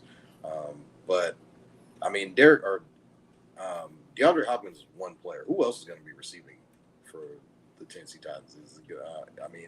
Treylon Burks. Is Treylon? I mean, is Treylon Dalvin Holmes. Chris Moore. Go ahead, Gary. Name all the people. I got you, man. I got you. Who's on this team that's going to really be able to, I mean, DeAndre Hopkins is one guy. They could just double him. Treylon was hurt a lot of last year, and he's a guy that I thought the Niners were going to trade for because, at that point in time, AJ was still on the team. And so when, Treylon, they ended up trading AJ to Philly on draft day, and he ended up getting the signing train, got the deal. Then they drafted Treylon, so I was like, oh, okay. He's not going to the Niners. He's obviously going to the Tennessee Titans. And he kind of had I'd say an underwhelming year. Just, he didn't really get to play as much because he was injured a lot. So we'll kind of get to see what he looks like, beside DeAndre Hopkins. But can he give you 1,000 yards in the season? I'm not sure because he hasn't really played as much. I think Vrabel is one of, I think he just won Coach of the Year like a year ago, before this year. So he's a guy that, you could say he ended the run in New England for Tom Brady because after that year, the Titans put out the Patriots. Brady was in Tampa Bay. So I think Vrabel is definitely one of the top coaches in this league for sure. So he's going to figure out a way to get to 9-8, get to, 10-7. And kind of scrap and claw their way. But their division is not something to be played with. You got the young guns coming in. You have Anthony Richardson with Shane Steichen in from El Dorado Hills, Shane Steichen. El Dorado Hills in Indy. And then you got obviously CJ Stroud from that other college. that other college. He was drafted second overall. And then you got the Jags, Cavs Jags. Last year they shocked a lot of people, getting to the playoffs, winning the division. I guess it wasn't really a shock to Kev because he called it earlier in the year. Winning some money from Gary, that is. But are they winning the division? I'm not sure. I don't know if this change puts them over the top. I'm convincingly like, yeah, they got DeAndre Hopkins. They're winning the division now. I can't really say that. I still see the Jags winning this division. All right, not Toddy. Kevin, this is your Jags. So, do your Jags have some competition now in the AFC South? No, and I was thinking all day of what my comparison was to the land of lost toys in basketball, but Tennessee is the land of lost toys for receivers. So I'm going to throw out some Hall of Famers, arguably Hall of Famers, a couple Hall of Famers. So we had Andre Johnson go there, 8 games, 9 catches, 85 yards, 2 touchdowns. Randy Moss, you might say, did play. 8 games, 8 catches, 80 yards, no touchdowns. And then, as you were hearing earlier in the episode, Julio Jones, 10 games, 31 catches, 434 yards, and 1 touchdown. Toddy mentioned, what are we going to see from DeAndre Hopkins? For the followers that listen to a lot of the episodes, we had a factor cap as DeAndre Hopkins, the top 10 wide receiver, and everyone on the podcast was, Kevin, you're crazy. It's DeAndre Hopkins. So that like Toddy mentioned, this is going to be his prove year. He wanted to get out of the Cardinals. It was a bad organization. Kyler's getting hurt, so now he's in a new opportunity. Is he going to be able to change the narrative of veteran wide receivers in the NFL? He had a suspension due to his offseason stuff allegations, and he only had 717 yards with 3 touchdowns. So if we're going to see a healthy DeAndre Hopkins for 17 games, like Toddy mentioned, is that 1,000 yards? Is that 8-9 touchdowns? So we're going to see, but I definitely do not see the Tennessee Titans really making a push with this move. Like Toddy mentioned, the odds in Vegas didn't change one bit. So I think we're going to be seeing the same Tennessee Titans that we saw from previous years.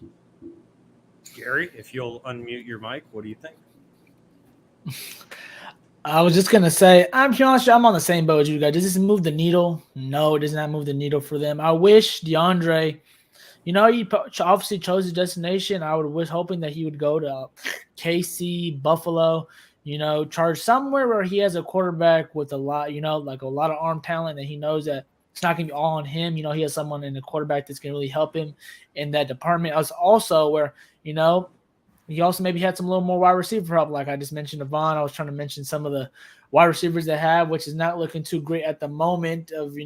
Maybe some of these guys will step up and become a superstar and the number one guy. But I don't really see any money popping off the page here for the Titans that are going to really make a difference. So, it's good that DeAndre, I guess he gets to prove Kevin right or wrong, I guess, that he's going to be top 15 because, like you said, Kev, he has the opportunity now. He should get an opportunity, especially with Derrick Henry being in the backfield, maybe to and make the box a little heavier and making the back a little easier for him to get some little wide open catches, things of that nature. But at the end of the day, I do believe, again, what Von said, going back to what he said about just this coaching staff and variable, they always – two things about the Tennessee Titans I feel like with all the injuries they've been dealing with these last few years, that they always play hard, play tough. They're going to play smart. So that's one good thing for him, that he's not going to an organization. I know Kevin just said the land of misfit toys for wide receivers, but at least for him, he's going to a culture that, has been winning the last 10 years, has been doing winning things in their direction, and really with a good coach. Those are two positives, I would say.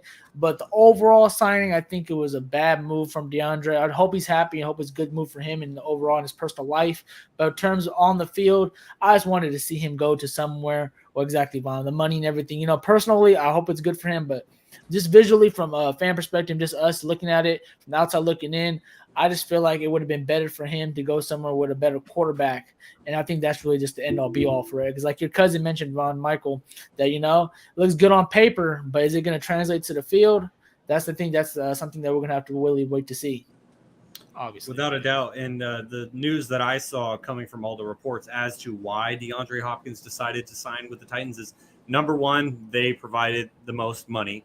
And also, number two, he gets to reunite with Tim Kelly, who was his former offensive coordinator with the Houston Texans, as Tim Kelly was an assistant with the Texans since 2014 up until 2021 when he ultimately came to Tennessee to be their passing game coordinator. Now he's their offensive coordinator, but he also spent one season as the offensive coordinator of the Houston Texans. And him and DeAndre apparently have a bond, and it's something that they both mutually wanted to rekindle. And so rather than going to somewhere that actually has a quarterback, like he was saying, like he said, I don't want to be in Arizona anymore because Kyler's going to be hurt all next year, and I need a quarterback.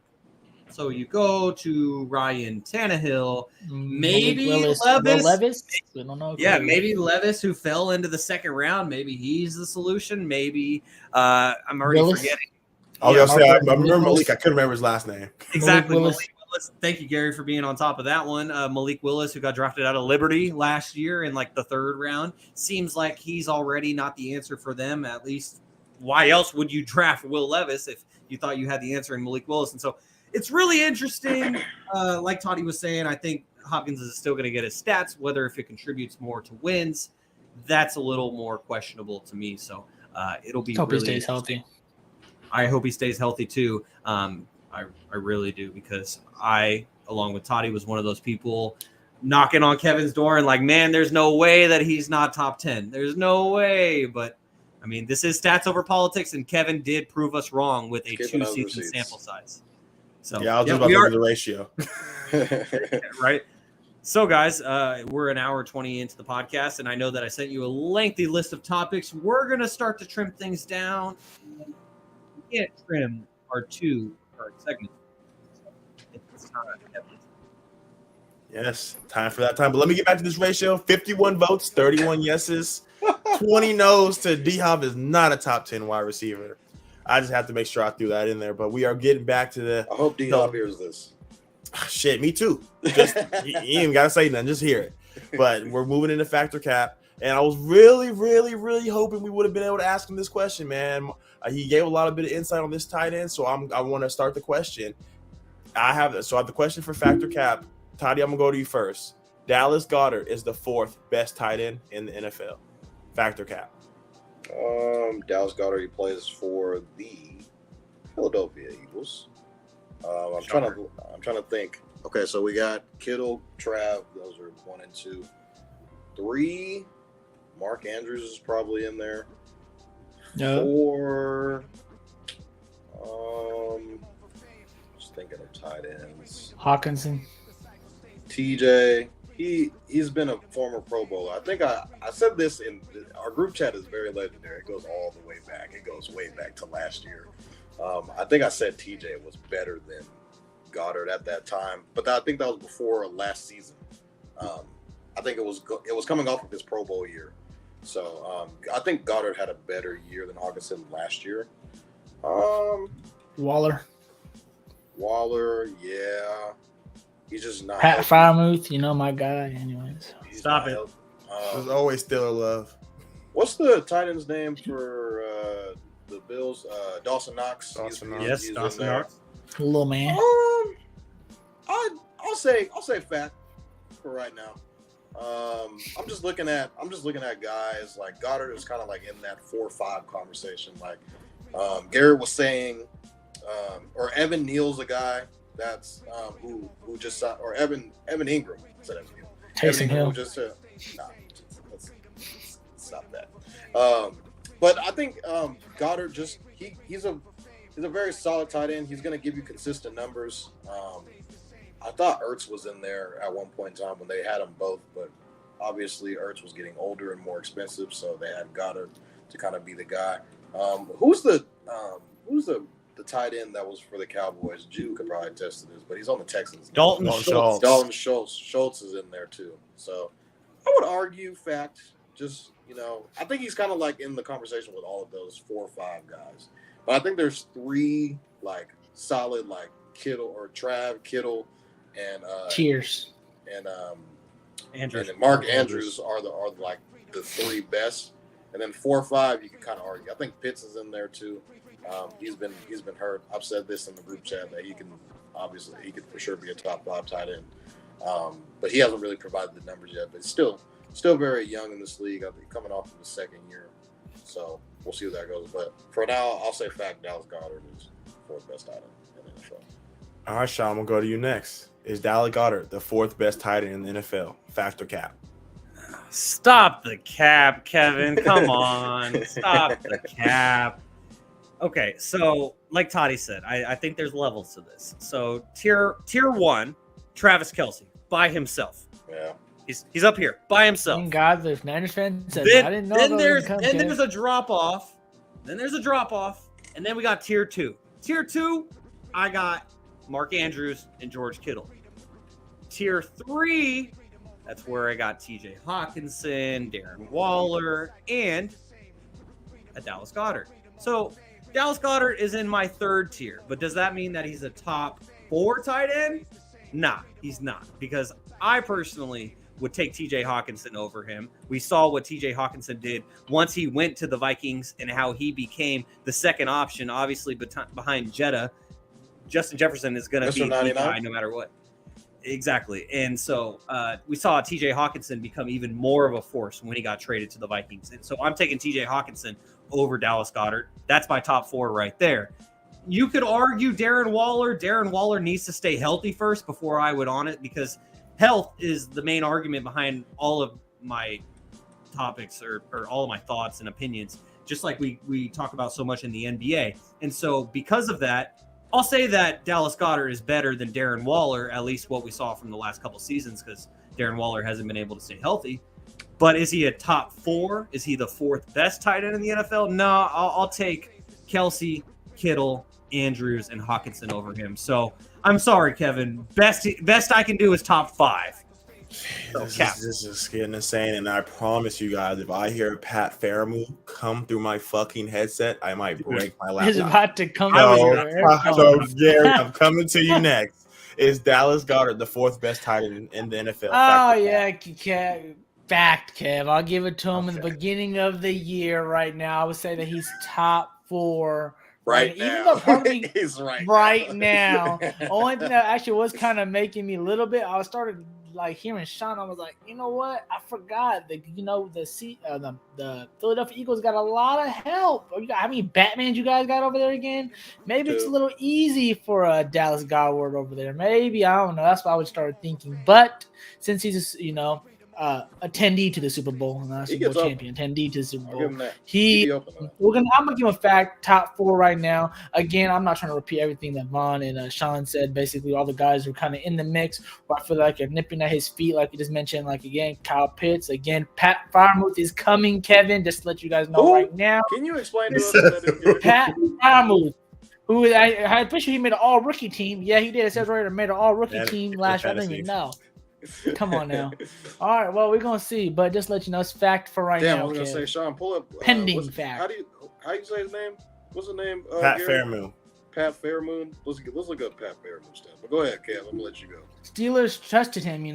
85 targets in first year. You know what? All I know is my young guys are all coming together as one. That's all I know. Well, Dallas Goedert, is he the 4th best tight end in football? It's hell yes. I know Shaun was telling me to stop the cap. And, every time Kevin comes around, everyone says, oh, Kevin's going to throw some stats. So let me throw some fucking stats. 55 receptions, 702 yards, and 3 touchdowns. And he missed 5 games, ladies and gentlemen. So Shaun mentioned TJ Hawkinson.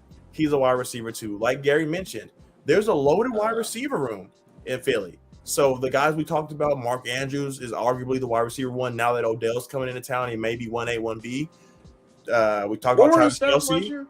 Travis Kelce is obviously the wide receiver number 1. And then we also talked about, we have a lot of Niner fans on the podcast, and they say, Kittle's a blocker. So I don't know how he's above Goddard, but, for the purpose of the question, I will say Dallas Goedert for sure is the 4th best tight end. The numbers don't lie. If we can see him put together a full 17-game season, we saw the relationship between him and Jalen Hurts do nothing but develop. We saw Zach Ertz come in and, show him the way.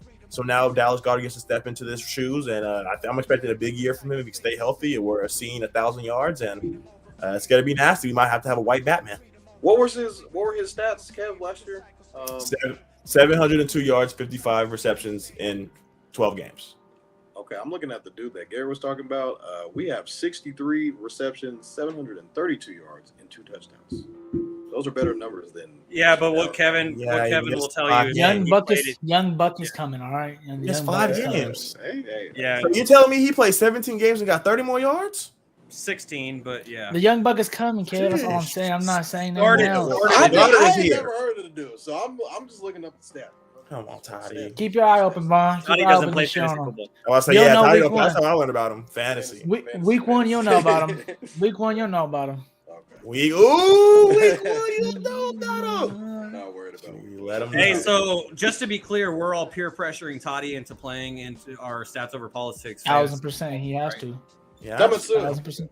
Coming soon. All right, yeah, we got to have our loyal listeners in there. I'm gonna need both the Mannies in there.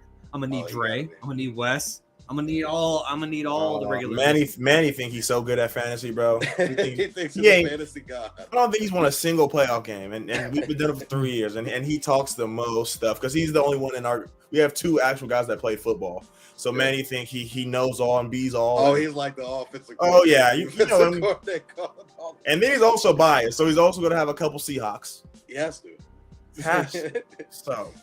Moving on to the next I think question. I'm pretty top rank in my leagues, Shaun. Even though some leagues I don't even draft. Hey, Gary, top rank like in the top 2, but we know who's up top at number 1. All right, Kevin. Anyways, moving on. So next question to Factor Cap. Shaun, I'm gonna go to you first. I had the group prepare a list of top 5 quarterbacks all time. So the question today is: Patrick Mahomes already a top 3 quarterback of all time? Factor Cap, Shaun. I didn't know this was the question. Well, I'm gonna have to go with Cap. and I hate to do this because I love me some Patrick Mahomes, and I think that he will retire as the greatest football player of all time, period. Not just greatest quarterback, greatest football player of all time. He will be that one day. But if we're talking right now, reading the questions on the ticker, Patrick Mahomes is already a top 3 quarterback of all time. I'm not ready to go there yet because we have a bunch of guys who have completed their NFL careers. And I got my top 5 right in front of me since Kevin asked us all to prepare it. And 3 out of 5 guys on this list have already finished their careers. And it's the guys that I have in the top 3. Obviously, everyone should have these guys in the top 2. Tom Brady, number 1. Joe Montana, number 2. Peyton Manning is number 3 for me, Toddy. And I know that he only won the 2 Super Bowls, but I look at everything else that he did throughout his career and just the perennial winner that he was. And also, we saw the Colts the first season that they were without him. They were the worst team in the NFL, and they went like 2-14, got the number 1 overall pick, which turned into Andrew Luck. And so Peyton Manning is number 3 for me. Then with his 4 MVPs, I'm putting Aaron Rodgers at number 4 right now. You ain't got Roger Staubach in there? No Roger Staubach. Unfortunately, Chris Mad Dog Russo will not like my list. But yeah, so Aaron Rodgers I got number 4, and then I got Patrick Mahomes number 5. So if we revise the question to say he's already top 5 all time already, I say that's a fact. But if we're talking top 3, it's Kevin. Okay, Gary, I heard you making a lot of faces, so I'm going to come to you next. Is Patrick Mahomes already a top 3 quarterback of all time? Fact or cap? I'm on the same hype as Shaun. You know, this is my baby goat. This is the guy I'm going to be betting on all year. I'm going to be betting y'all all next year. I'm betting he's going to win the Super Bowl. I'm going to keep betting on him. I think he's going to be the GOAT at the end of the day. I think, because realistically, I think he's going to be a mix of Brady and Aaron Rodgers into one, just with all the talent on the field, throwing-wise, and the cerebralness and the winner mentality and just winning everything. And Tom Brady, I feel like he's going to be that guy at the end of the day. But, like, Kev switched the question up with the top 3 right now. I think that's a cap, Kev. I don't think he's top 3 right now. I think Shaun already said those top 3 are already solidified at the moment, but he's for sure creeping up. Like top 5, he's already there. But again, I got Brady, Montana, and Peyton Manning as a top 3 right now. No Barstar. No, I seen him in a lot of lists, but and it's hard for me. But to me, I was gonna say, who's that? How do you kind of make up top 5? What's in your top 5? I put winning, stats, on and off the field, and just everything that I feel like. And also, I put like a leader. That's what I put on and off the field. What you kind of did. What are your teammates talk to you? I know it's not something that everyone should look at, but I feel like especially the quarterback position, those are things that be looked upon. So I got Elway as 4, and I got Mahomes as 5. I think again, Mahomes probably in my mind really, and with my 2 eyes, is going to probably obviously be the GOAT and obviously pass these guys. Obviously, if I'm talking about things I've seen on my own, because I'm basing off not to be excuse, but Elway I didn't get to see too much. Obviously, also Montana I didn't get to see too much. But so obviously, I kind of want to lean towards what Shaun's saying, just for me, my personal self. It's like my your personal GOATs, I guess you could say. I want to put Aaron Rodgers in there just because he's kind of Mahomes before Mahomes, I guess you can say. But just to keep the historical perspective in there, I'm going to keep him off the list, and I'm going to keep that as my top 5 right there. But it's cap, Kev. He's not top 3 just yet, but he's right there on the corner though. All right, Teddy, I'm coming to you next. Is Patrick Mahomes already a top 3 player or top 3 quarterback of all time in the NFL history? Fact or cap? I'm going to say cap as well. He's got like Hall of Fame careers already. He has like 2 different Hall of Fame careers already, if you ask me.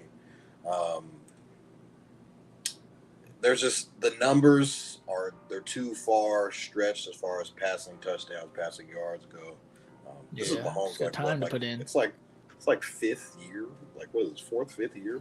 5th, 6th year, yeah. Yeah. So I mean, he's been to the NFC or AFC Championship. I think every year that he's 5 straight. That's much a year. He's been every year that he started. He's been to the AFC Championship, and so he's been to the Super Bowl twice. Crazy. Twice. He's 3 times. 3 times. He lost to Brady. He lost to Brady, obviously, and then he won. That's even more crazy. The Niners, and then he won this past against Cavs Eagles. So, kind of both have fallen by the Mahomes sword, if you may.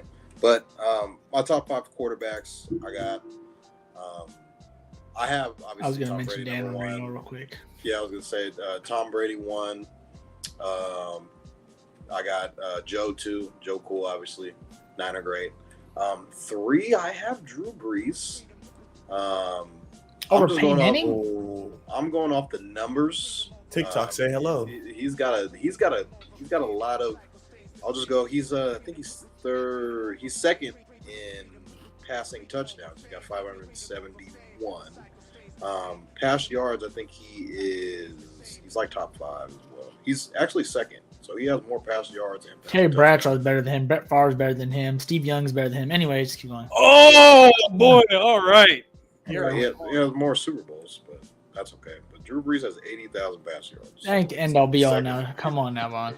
Pass yards, pass touchdowns. He has the numbers. It's the stats over politics. He doesn't have the Super Bowls. But that all right. Big Ben might be better than Drew Brees. But anyways, keep it going. And I was waiting for that too. I knew the Big Ben was coming. Shaun, you can leave. Go ahead. My guy wins as much as him. Wins which I'm good arm as him. So anyway, let's not go there today. Probably be 4th for me. Peyton Manning probably be 4th. I think Terry Bradshaw is top 10 though because he has 4. He has 4 titles. Yep. Big Ben's in there probably somewhere. Eli's in there in pass yards. He's like top 10 in pass yards. I have no idea that Eli was in there. He's not top 10 quarterback though. But my 5th, I'd probably put Aaron Rodgers in there. So Mahomes is probably like 6th. So he'll definitely, yeah. OG Kevin Dent.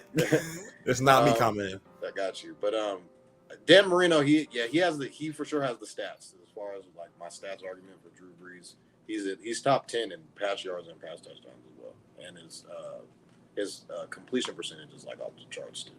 So Dan Marino, albeit that he never won a Super Bowl, he does have the stats that shows that he's in the top 10 for sure. I think John Elway is another guy that a lot of people kind of overlook. He's one of the top greatest quarterbacks of all time as well. So that's my top 5. Top 5, I'll recount it for anybody that might get it misconstrued. I got Tom Brady 1, Joe Montana 2, Drew Brees 3. I have Peyton Manning 4, and then I have Aaron Rodgers 5. Drew Brees over Patrick Mahomes is absolutely insane. I'm just going off numbers. Drew Brees over Aaron Rodgers is a little bit head scratching too. No lie, by the way.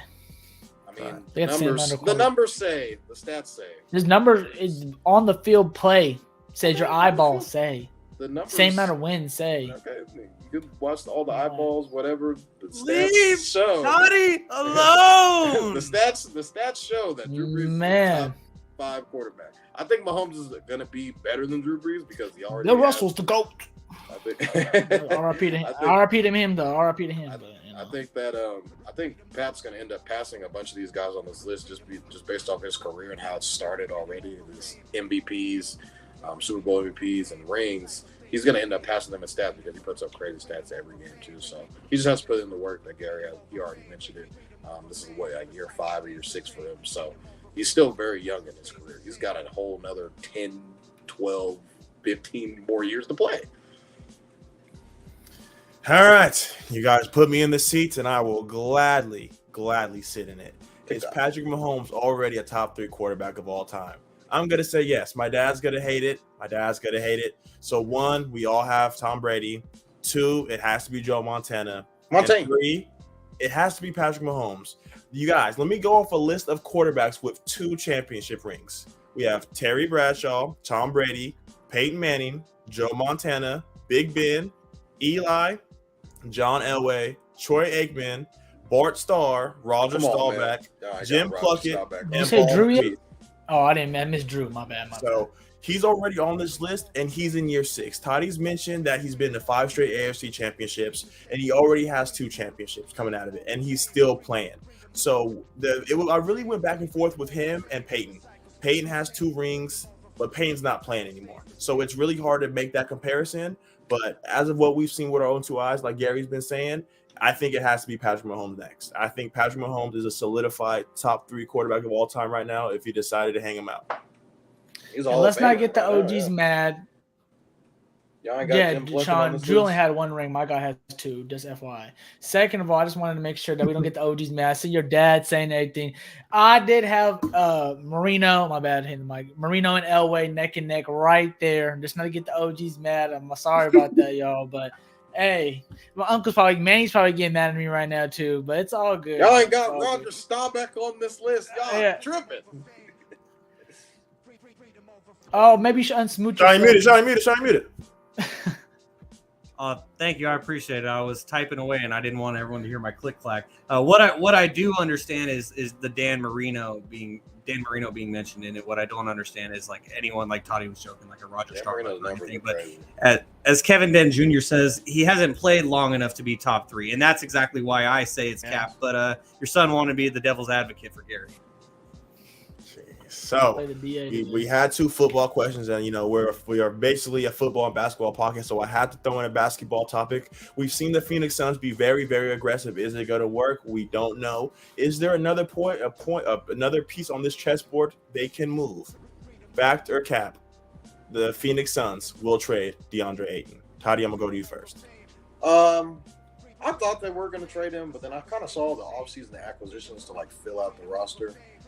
Yuta Watanabe, the guy who shot like really well in San Antonio, he's really good. They traded Campaign, which kind of like shocked me. I was like, damn, what Campaign? Oh, like what Campaign did? I was like, damn, that's crazy. Picked up Bobo. A lot of people were really high on him coming out of Texas, but obviously injuries played a role into it, and just him not really being in the right situation. I think he's going to have to take a leap this year, given what his role is and what they're going to ask of him. But I'm going to say Cap, just because I think they filled the roster out really well. I thought it was going to be very top heavy. It kind of already is, with Kevin Durant, Brad Beal, and Devin Booker on your team. So that's usually good to have those type of guys on your team. Shaun believes that Kevin Durant is the third option on his team, but that's another story for another day. But I'm going to say Cap. I think Frank Vogel has had a history with bigs, with Anthony Davis, playing with LeBron in the bubble, then winning a championship. I think he can, make some things happen. I'm not saying that DeAndre Ayton is Anthony Davis. Let's not get that misconstrued. But I think can DeAndre Ayton give you 17 a night? I think he has the capability. Of doing that. So I'm going to say Cap. They keep DeAndre Ayton and kind of ride the season out. Now, if things can change by the trade deadline, and DeAndre Ayton is, he might be playing so well that everybody be like, hey, remember when you guys were saying that you wanted to trade him back in the offseason, but now the price just went up. So I'm going to say Cap for now. Gary, I'm asking the same question. The Phoenix Suns will trade DeAndre Ayton. Fact or cap? I think they're gonna trade him at some point. Obviously, I don't think he's, let's say, over the next 2-3 years. I don't think he's gonna be a Sun at the end of the day. I don't think it's nothing against him, to be honest with you. I just think looking at I'm just staring at the salary right now. Bro's making $30,000 this year. I think $30 million. I'm sorry, $30 million. I meant, and I think it's gonna be too tough. There've been too many guys making too much money, as we already know, with Book, Beal, and Kevin Durant. I think just like he's a center spot that, it's kind of like when they had those Golden State days where like it don't really matter who the other two guys. I mean, it matters, but it doesn't really matter. Like, a lot of those guys are solid guys who could do those extra things around them. I think they're gonna be able to spread that money apart. So I think for office wise, I think they're gonna I think they're gonna trade him. Just gonna help this team maybe get more in depth. Now, in my own personal opinion, should they trade him? No, I'd want to keep him because I feel like he's a young, like you said, 17 night sounds pretty good, and 17-10 from him sounds pretty good. So I think that can be something helpful. But I think just money wise and just to have more depth, I think they're gonna trade him. But in terms of his talent and what he can bring to the table, I think he's a great player, can help a lot of teams. So I think they should keep him though if they really want to make a run here. All right, Shaun, we'll go to you next. Fact or cap? The Phoenix Suns will trade DeAndre Ayton. It's a fact. They will be trading him. And I do think that Uncle Manny makes a great point here on the YouTube comments saying no one wants Ayton with that contract and limited skills. And I completely agree with you, Uncle Manny. And originally when I thought of this question, and just to be fair, I do get a little bit of a sneak peek producing the show. And so when I was thinking about this question, I initially thought cap because Monty Williams is gone. Monty Williams is the guy who was beefing with DeAndre Ayton mainly, or at least DeAndre was beefing with him. And they did so not like each other. Yeah, and so I thought that DeAndre would stay now that Monty Williams is in Detroit. Frank Vogel is around, as Gary just mentioned. And so I thought that DeAndre may be more likely to stay. But then the trade happened where Chris Paul got traded, and he got traded to the Wizards. Now Bradley Beal comes to town. We'll put all of that first, second, third option argument off to the side because we don't have time for that today. But Bradley Beal is now in town. And you look at that Phoenix Suns roster, they no longer have a true, pure point guard, a facilitator. And how did DeAndre Ayton thrive on this Suns team, or at least get his? Because of Chris Paul setting him up nonstop. And so without Chris Paul, now in Frank Vogel's system, which is going to be heavy on defense, and Ayton will be fine defensively, but offensively, his numbers are going to drop dramatically. And I think that the Suns ultimately will trade him just because he says, I want out. Please trade me by the deadline. And so it's a fact for me. I hope he buys into his role, though, man. I really hope he does. Really hope that seems kind of like a diva to me. That's playing into my take, Gary. Well, the Suns will not trade DeAndre Ayton. I'm going to say cap. We've seen Frank Vogel in every year besides the year he got fired midseason. He's had a top 10 defense. And you might ask who were the big men on that team. We had Roy Hibbert. In his prime, he was an all-star. He was one of the top centers of the game. We have Dwight Howard, JaVale McGee, Anthony Davis. Those are arguably 3 Hall of Famers. So he has the blueprint. He doesn't have to go out there and be that 17 and 10 guy a night. Not Roy Hibbert, right? You didn't say Roy Hibbert, right? No, the 3 out of them. Okay. No, not Roy Hibbert. That's why I said 3 out of 4. But he's always had a big man to anchor his defense, and I think DeAndre Ayton could be that. The contract goes into it, so they're bought into DeAndre Ayton. So I feel like they're going to have to continue to build around him. Toddy mentioned the moves that they made, so it really makes it seem like they're not going to move him because they were going to move him for depth.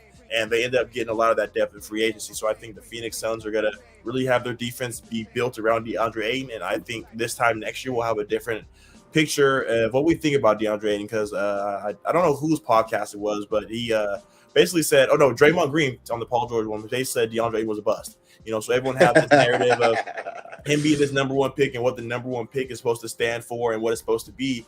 And I think we're really going to get back into that and, why he was that number 1 pick and he's going to show this upcoming season. They called him a bust. Yeah, Draymond do. When you're in the same draft class as Luka Doncic, a multi-time All-Star, Jaren Jackson Jr., Defensive Player of the Year, and All-Star, Trae Young, Toddy, I know Trae Young. Exactly. When I think bust, though, don't y'all think Anthony Bennett? Y'all remember who that is from the Cavs? That is the bust of all busts, Gary. That is literally. So is Wiggins a bust? Because wasn't he number 1, right? No, because he's like number Wiggins, 3, huh? No, he got traded. Yeah. Oh, okay, I was wondering because I feel like sometimes the number 1 is not a game changer, but it's not like. I mean, he averaged 17 and 10 this year, guys. I don't think that's a bust. I don't know. That's just my perspective, though. But go ahead. Kwame Brown was a bust. Kwame was a BUST bust. Hey, is Ben Simmons a bust? There's still time to change. I know right now, but was he a bust? He was an all-star. He was an all-star when, he's not my bust. That's been 1 bad season. Actually, 2, to be honest with you, but 3. But I'm just wondering. I'm just trying to gauge bust. Like, where you know what I'm saying? What's the levels of bust here? So I'm like, I don't think he's a pure bust, but I don't think he obviously reached his. I don't know if there's like a tier for bust. Yet. It's like you're a bust or you're not a bust. I think we might have to make one here. Okay, well, I'm gonna keep things moving as we rate the bustiness right now of DeAndre Ayton. So, guys, I wanted to get to one thing real quickly. It popped up in my head every time you guys just kept saying bust, so I had to say it. Anyways, keep moving on. So, just getting to the news of the weekend, and this is the only NBA news that we'll have time to get to today, and that is that Stephen Curry, he won the American Century Championship, which is the annual. I'm pissed. Celebrity golf tournament, which is played at Edgewood in South Lake Tahoe. And as Toddy just mentioned, he hit a hole-in-one. He also nailed an eagle putt to win the fucking tournament when he could have missed. He could have missed and gotten a birdie, sent it to a playoff. But with ice in his veins, he beats Marty Fish, and Steph wins his first American Century Championship. Steph Curry, I genuinely think that Steph Curry could play on the PGA Tour after he retires from basketball. I thought you were going to say he's made in the lab. We need to analyze his DNA to see what type of on-point skill trajectory he was made with. Because, bro, I don't know how he be doing it, bro. He's making golfers feel goofy. Like, bro's walking through a hospital. They might have to do a 30 for 30 on that hospital. Oh my God. the Man. hospital in Akron. So, Gary, what do you think about Steph winning the celebrity golf tournament? The reason why I said I was pissed is because, bro, I was supposed to be there. Literally, me and my brother have been to this event probably like 5-6 times now as youngins, to be honest with you. And like, as a kid, as a youngin, I used to always try to get, autographs and pictures. Now I'm a little older, just, kind of go for the ambiance and just relax in Tahoe, especially with this hot weekend. And I'm telling you guys, I've been there so many times, like I think my fifth time, right? And literally, I've never either I bought the ticket at the front door or I've literally bought it like literally day of, So I'm like thinking, me and my brother about to go Saturday. We're gonna take our cousins here, who just came from India and things, and we're gonna show them around Tahoe. Tell them why the tickets are sold out, bro. I was so mad. I'm like, tickets are sold out, man. This thing is popping now. Now I'm knowing why Steph Curry and everyone got bringing extra people. Steph Curry's been there for quite a while, actually. Quick crazy thing, real quick. I actually met Steph way before, before all the rings and everything. Before he was all coming the out the everything, man. And for everything, I think he was still dealing with ankle injuries and still between him and Monte Ellis, who they're gonna keep type time. And literally, he's coming out, me and just being a youngin, knowing the secret spots of where where you can catch people. Well, there's not that many fans, where you can kind of catch them, you get more chances of a picture or autograph or whatever. And so I'm right here. He's coming out of the elevator. I'm like, hey, Steph Curry with my brother. And he looks up, he's walking out, and this is with his firstborn baby, still so young baby, still holding her. Whoa, Riley. Walks out too quick, bangs her head on the elevator door. Oh, shit. I'm like, oh snap! I'm like, his wife is there and everything. I'm like, oh, everything, you all good? Everything's like, yeah, everything's good. It's good. I'm like, I was looking back, and I'm like, oh, obviously I was gonna ask for a picture, but obviously after that happened, me not being a crazy fan never my whole life, I never was like, I'm not gonna ask now. Bad timing. It's all good. Enjoy the rest of your day. Hope the baby's good. He said, no problem. Being nice, the nice person he is. You know what I'm saying? In my head, I'm looking back when I start seeing him play LeBron in that first year. I'm like, bro, I'm so mad I didn't ask for a picture. I could have had young Steph picture of me, young Steph. Man, but it's all good. Shout out to him though for winning this whole tournament. Just putting off an amazing event, doing Steph's spectacular things, making enjoyment of a show. So that's just my 2 cents in the story time I got over there. Wish I was there. Should have went Sunday. The tickets were open Sunday too, but I was just Saturday's the best day in my opinion to go for all the times I've been there. So. Stats Over Politics. Maybe we do a live podcast there next year. I don't know. We post up in the parking lot. Yeah, man. We got a lot of plans. We post up in a boat. World right tour. there. But in the back with all them back there. That's actually a good idea. Man, that would be absolutely legendary. And Gary, you might not have gotten that photo, but you have a story to tell for the rest of your life. And that's pretty crazy. I mean, seems like Riley's okay today, so it's all good, and you got a unique story to tell for sure. And just to get to one comment from YouTube real quick, is Kevin Dent Jr. says to have golf not be his number one sport, and for him to have a walk-off eagle putt is epic. Could not agree more. So Kevin, what do you think? Just a little quick side note: the dog in my dad's photos named Duke. So I was wondering, actually. No one cared.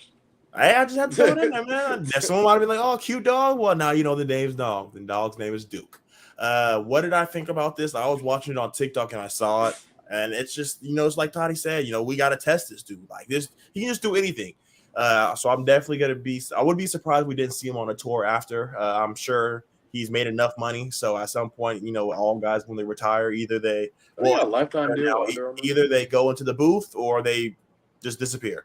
So I think he's too big of a personality. Like you mentioned, he has a lifelong deal. He actually has his own brand under Under Armour. So yeah, Steph Curry's not golf anywhere.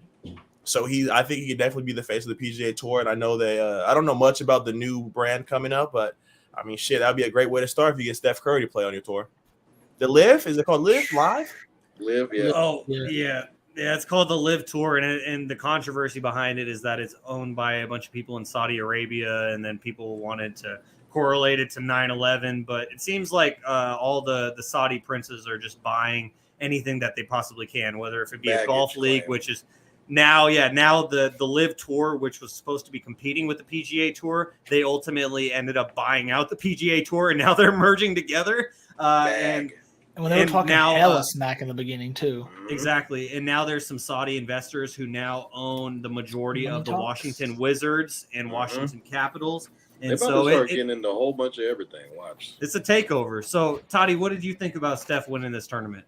I thought it was really cool. I'm not really too into golf. Shaun is I screenshotted, or I didn't screenshot. I set a message in our group chat, and it like showed all the emojis next to Shaun's name, and one of the emojis was like a little golf thing. Because Shaun used to golf in high school, so I know that he was 4-year varsity starter. Yeah. shit. Okay, Shaun, big dog. So Shaun Never made all league. So I thought it was really cool, to see Steph in his element. Something different. Just him, obviously hitting the hole-in-one was pretty insane. And then he had like this one where he like shot a basketball like off the side of the on the side of like the whole ridiculous, thing. bro. And he switched. I was like, bro, who is this guy, man? It's crazy. So just cool to see, Steph, one of the greatest point guards in the history of basketball, just be out there, just shooting the shit. Without a doubt, it's awesome. I got to get out there one of these years. I always watch it on TV, but I never actually have been to the American Century Championship in South Dakota. So I got to check it out without a doubt. And we're running out of time. We're coming up here on the 2-hour mark of this week's episode of Stats Over Politics, episode number 40. Thank you for all of you who have followed along with our journey since we started in November. We're already at 40 episodes. 50's coming up quick, and we appreciate all of you for tuning in. And just seeing this grow more and more week by week. And so for our loyal listeners, they know what this sound is, this sound that you're hearing in your ears very quietly, very vaguely. I'll turn it up just for a second. This music indicates that it's time for Shaun's Pop Quiz. And even though we're running out of time, we'll get Shaun's Pop Quiz in real quickly because I don't want Gary to be complaining about any more DMPs. We got Gary here, and so I don't want to hear about it no more. So now I tried to give you some points last week, bro. Toddy wasn't fucking with it. I tried. I know. He That was did. the 3 He genuinely points. tried. Never. Missed Hey, out, you know what? Shout out to Jesse real quick. He told me, he said Shaun's going to pick WNBA All-Star Edition this week. Watch, bro. And I literally was on sports. I was on Sports Center. I watched 2-1.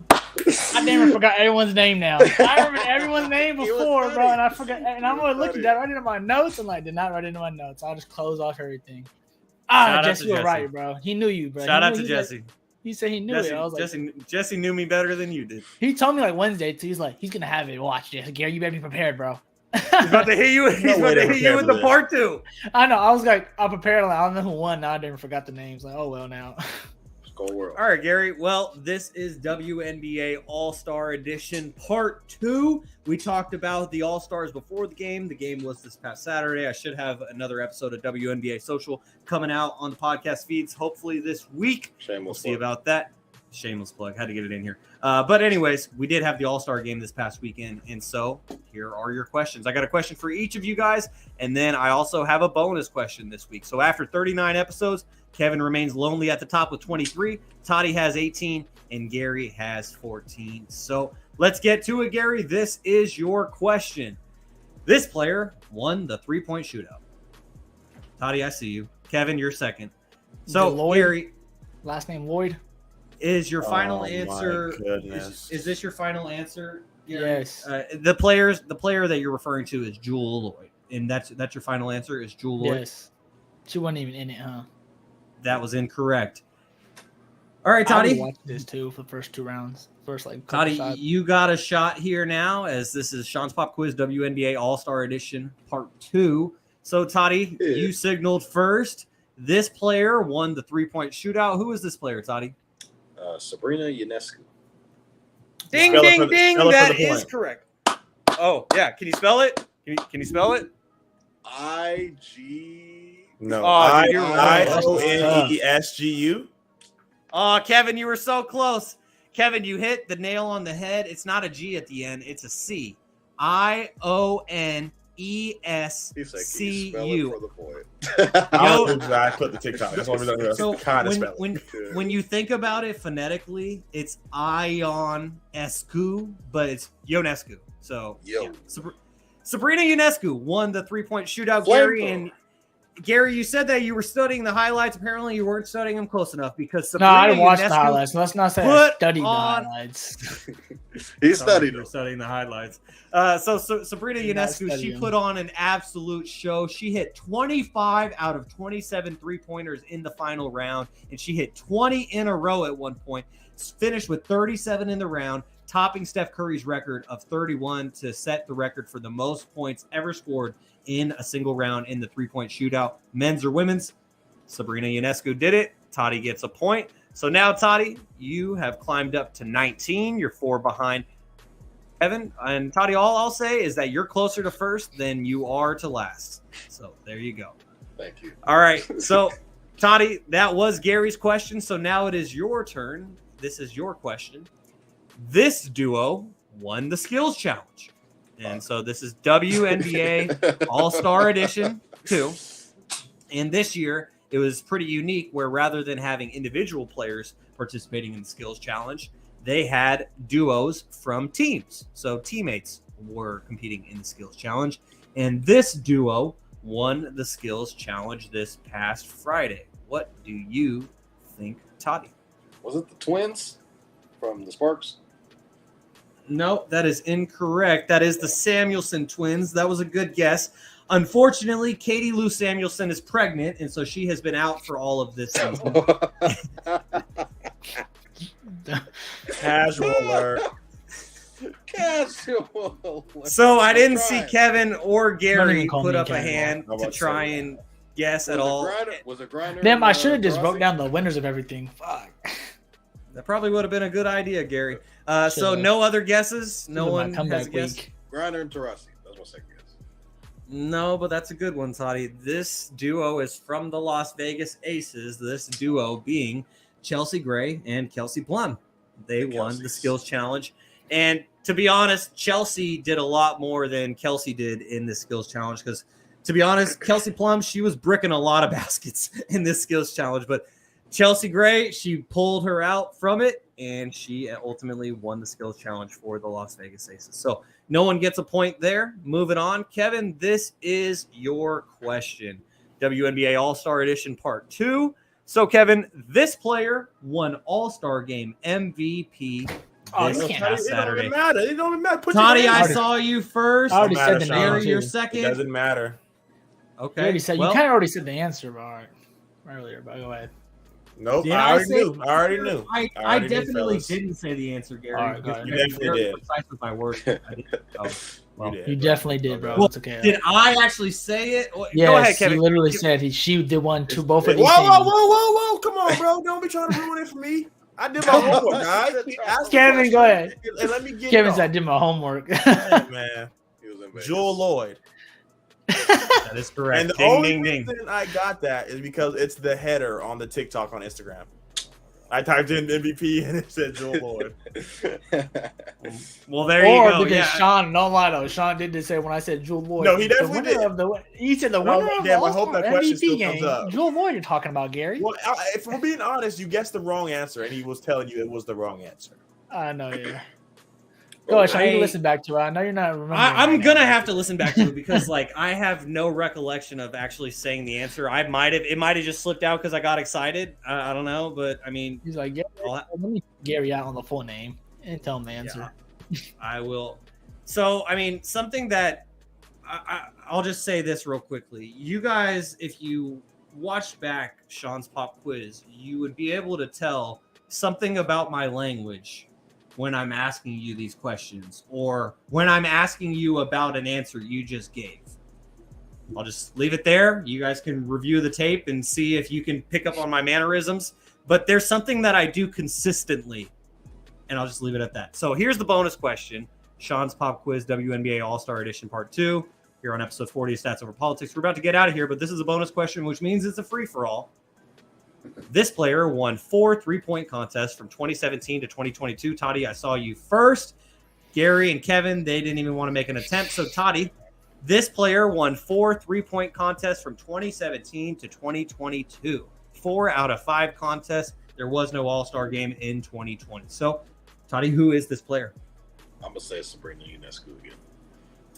Unfortunately, Sabrina Ionescu was She still wasn't in in the college back in I 2016. knew that. I knew that. She brother. got drafted. Sabrina got drafted in 2020, so that is incorrect. Anyone have any other guesses?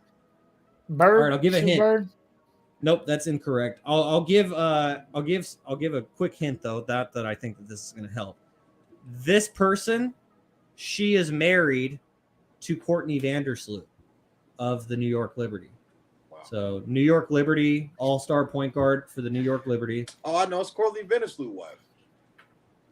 That's not a point, bro. We're not doing this last name, half stuff, relations. All right, you guys Government. you guys first give up? class. Yeah, You guys no, give we up? You just All throw a first name in front. It's So- Mrs. Vanderson. No, she actually has a different last name. So the player that won 4 3-point contests from 2017 to 2022, and she is sitting out this season in mulling retirement, is none other than Allie Quigley. Allie Quigley is considered the greatest 3-point And she's a contest bucket player. on 2K. I'm not even gonna lie. Flame. She's a bucket. She is a bucket everywhere. So that's going to do it for Shaun's Pop Quiz for this week. So not much change on the leaderboard. Toddy picked up a point. So like I said, he's closer to first than he is to last. So Kevin's at 23. Toddy has 19. And Gary has 14 after 40 episodes. So, yeah, that's about it. We're 40 episodes in, guys. Any final thoughts before we get out of here? It's pretty exciting. It's very exciting, man. 40 episodes in. We're at 110 subs. We still haven't took our shot on air as a group because we've been waiting on all 4 of us to be here. So we're going to have to do that next week. But just the 3 of you guys, I know it took a lot of time to start this up. And once we finally got it rolling, we haven't stopped. So we just and by the way, we just hit 100 on Instagram. Woo! Hey, man. TikTok's next. We're coming, man. We're everywhere like the pandemic. Straight up, kid. Stevie Wonder can sing it. That's Kevin. One of them ones. One of them ones. You see, he's on the Heemsters all podcast. over the pod. Heemsters all over the pod. Imani Bates had 19 points, by the way. Second team All NBA in the summer league. Talking shit. Yep. Cam Whitmore. Still in the draft. Summer league. Isaiah Okoro, who? Steady Go check- Osman, who? Go check your guy out, Kev, on PG's podcast. Oh, Brandon yeah. Miller. That's tomorrow at the gym. His You already goat. know. His goat.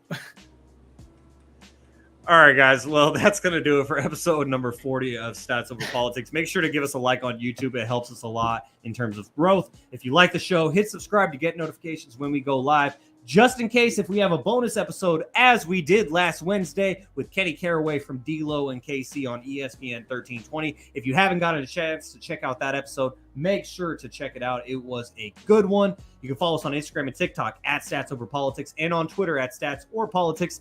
Make sure to subscribe, rate, and review on all audio podcast platforms. And if you're enjoying the show, give us 5 stars. We would really appreciate it as you've been tuned into episode number 40 of Stats Over Politics. For Jaevon, Toddy, Kevin Dent, and Gary Singh, I'm your host, Shaun Holko. We appreciate you for tuning in for this episode and for the other 39. And we look forward to the next 40 and much more here on Stats Over Politics. Peace.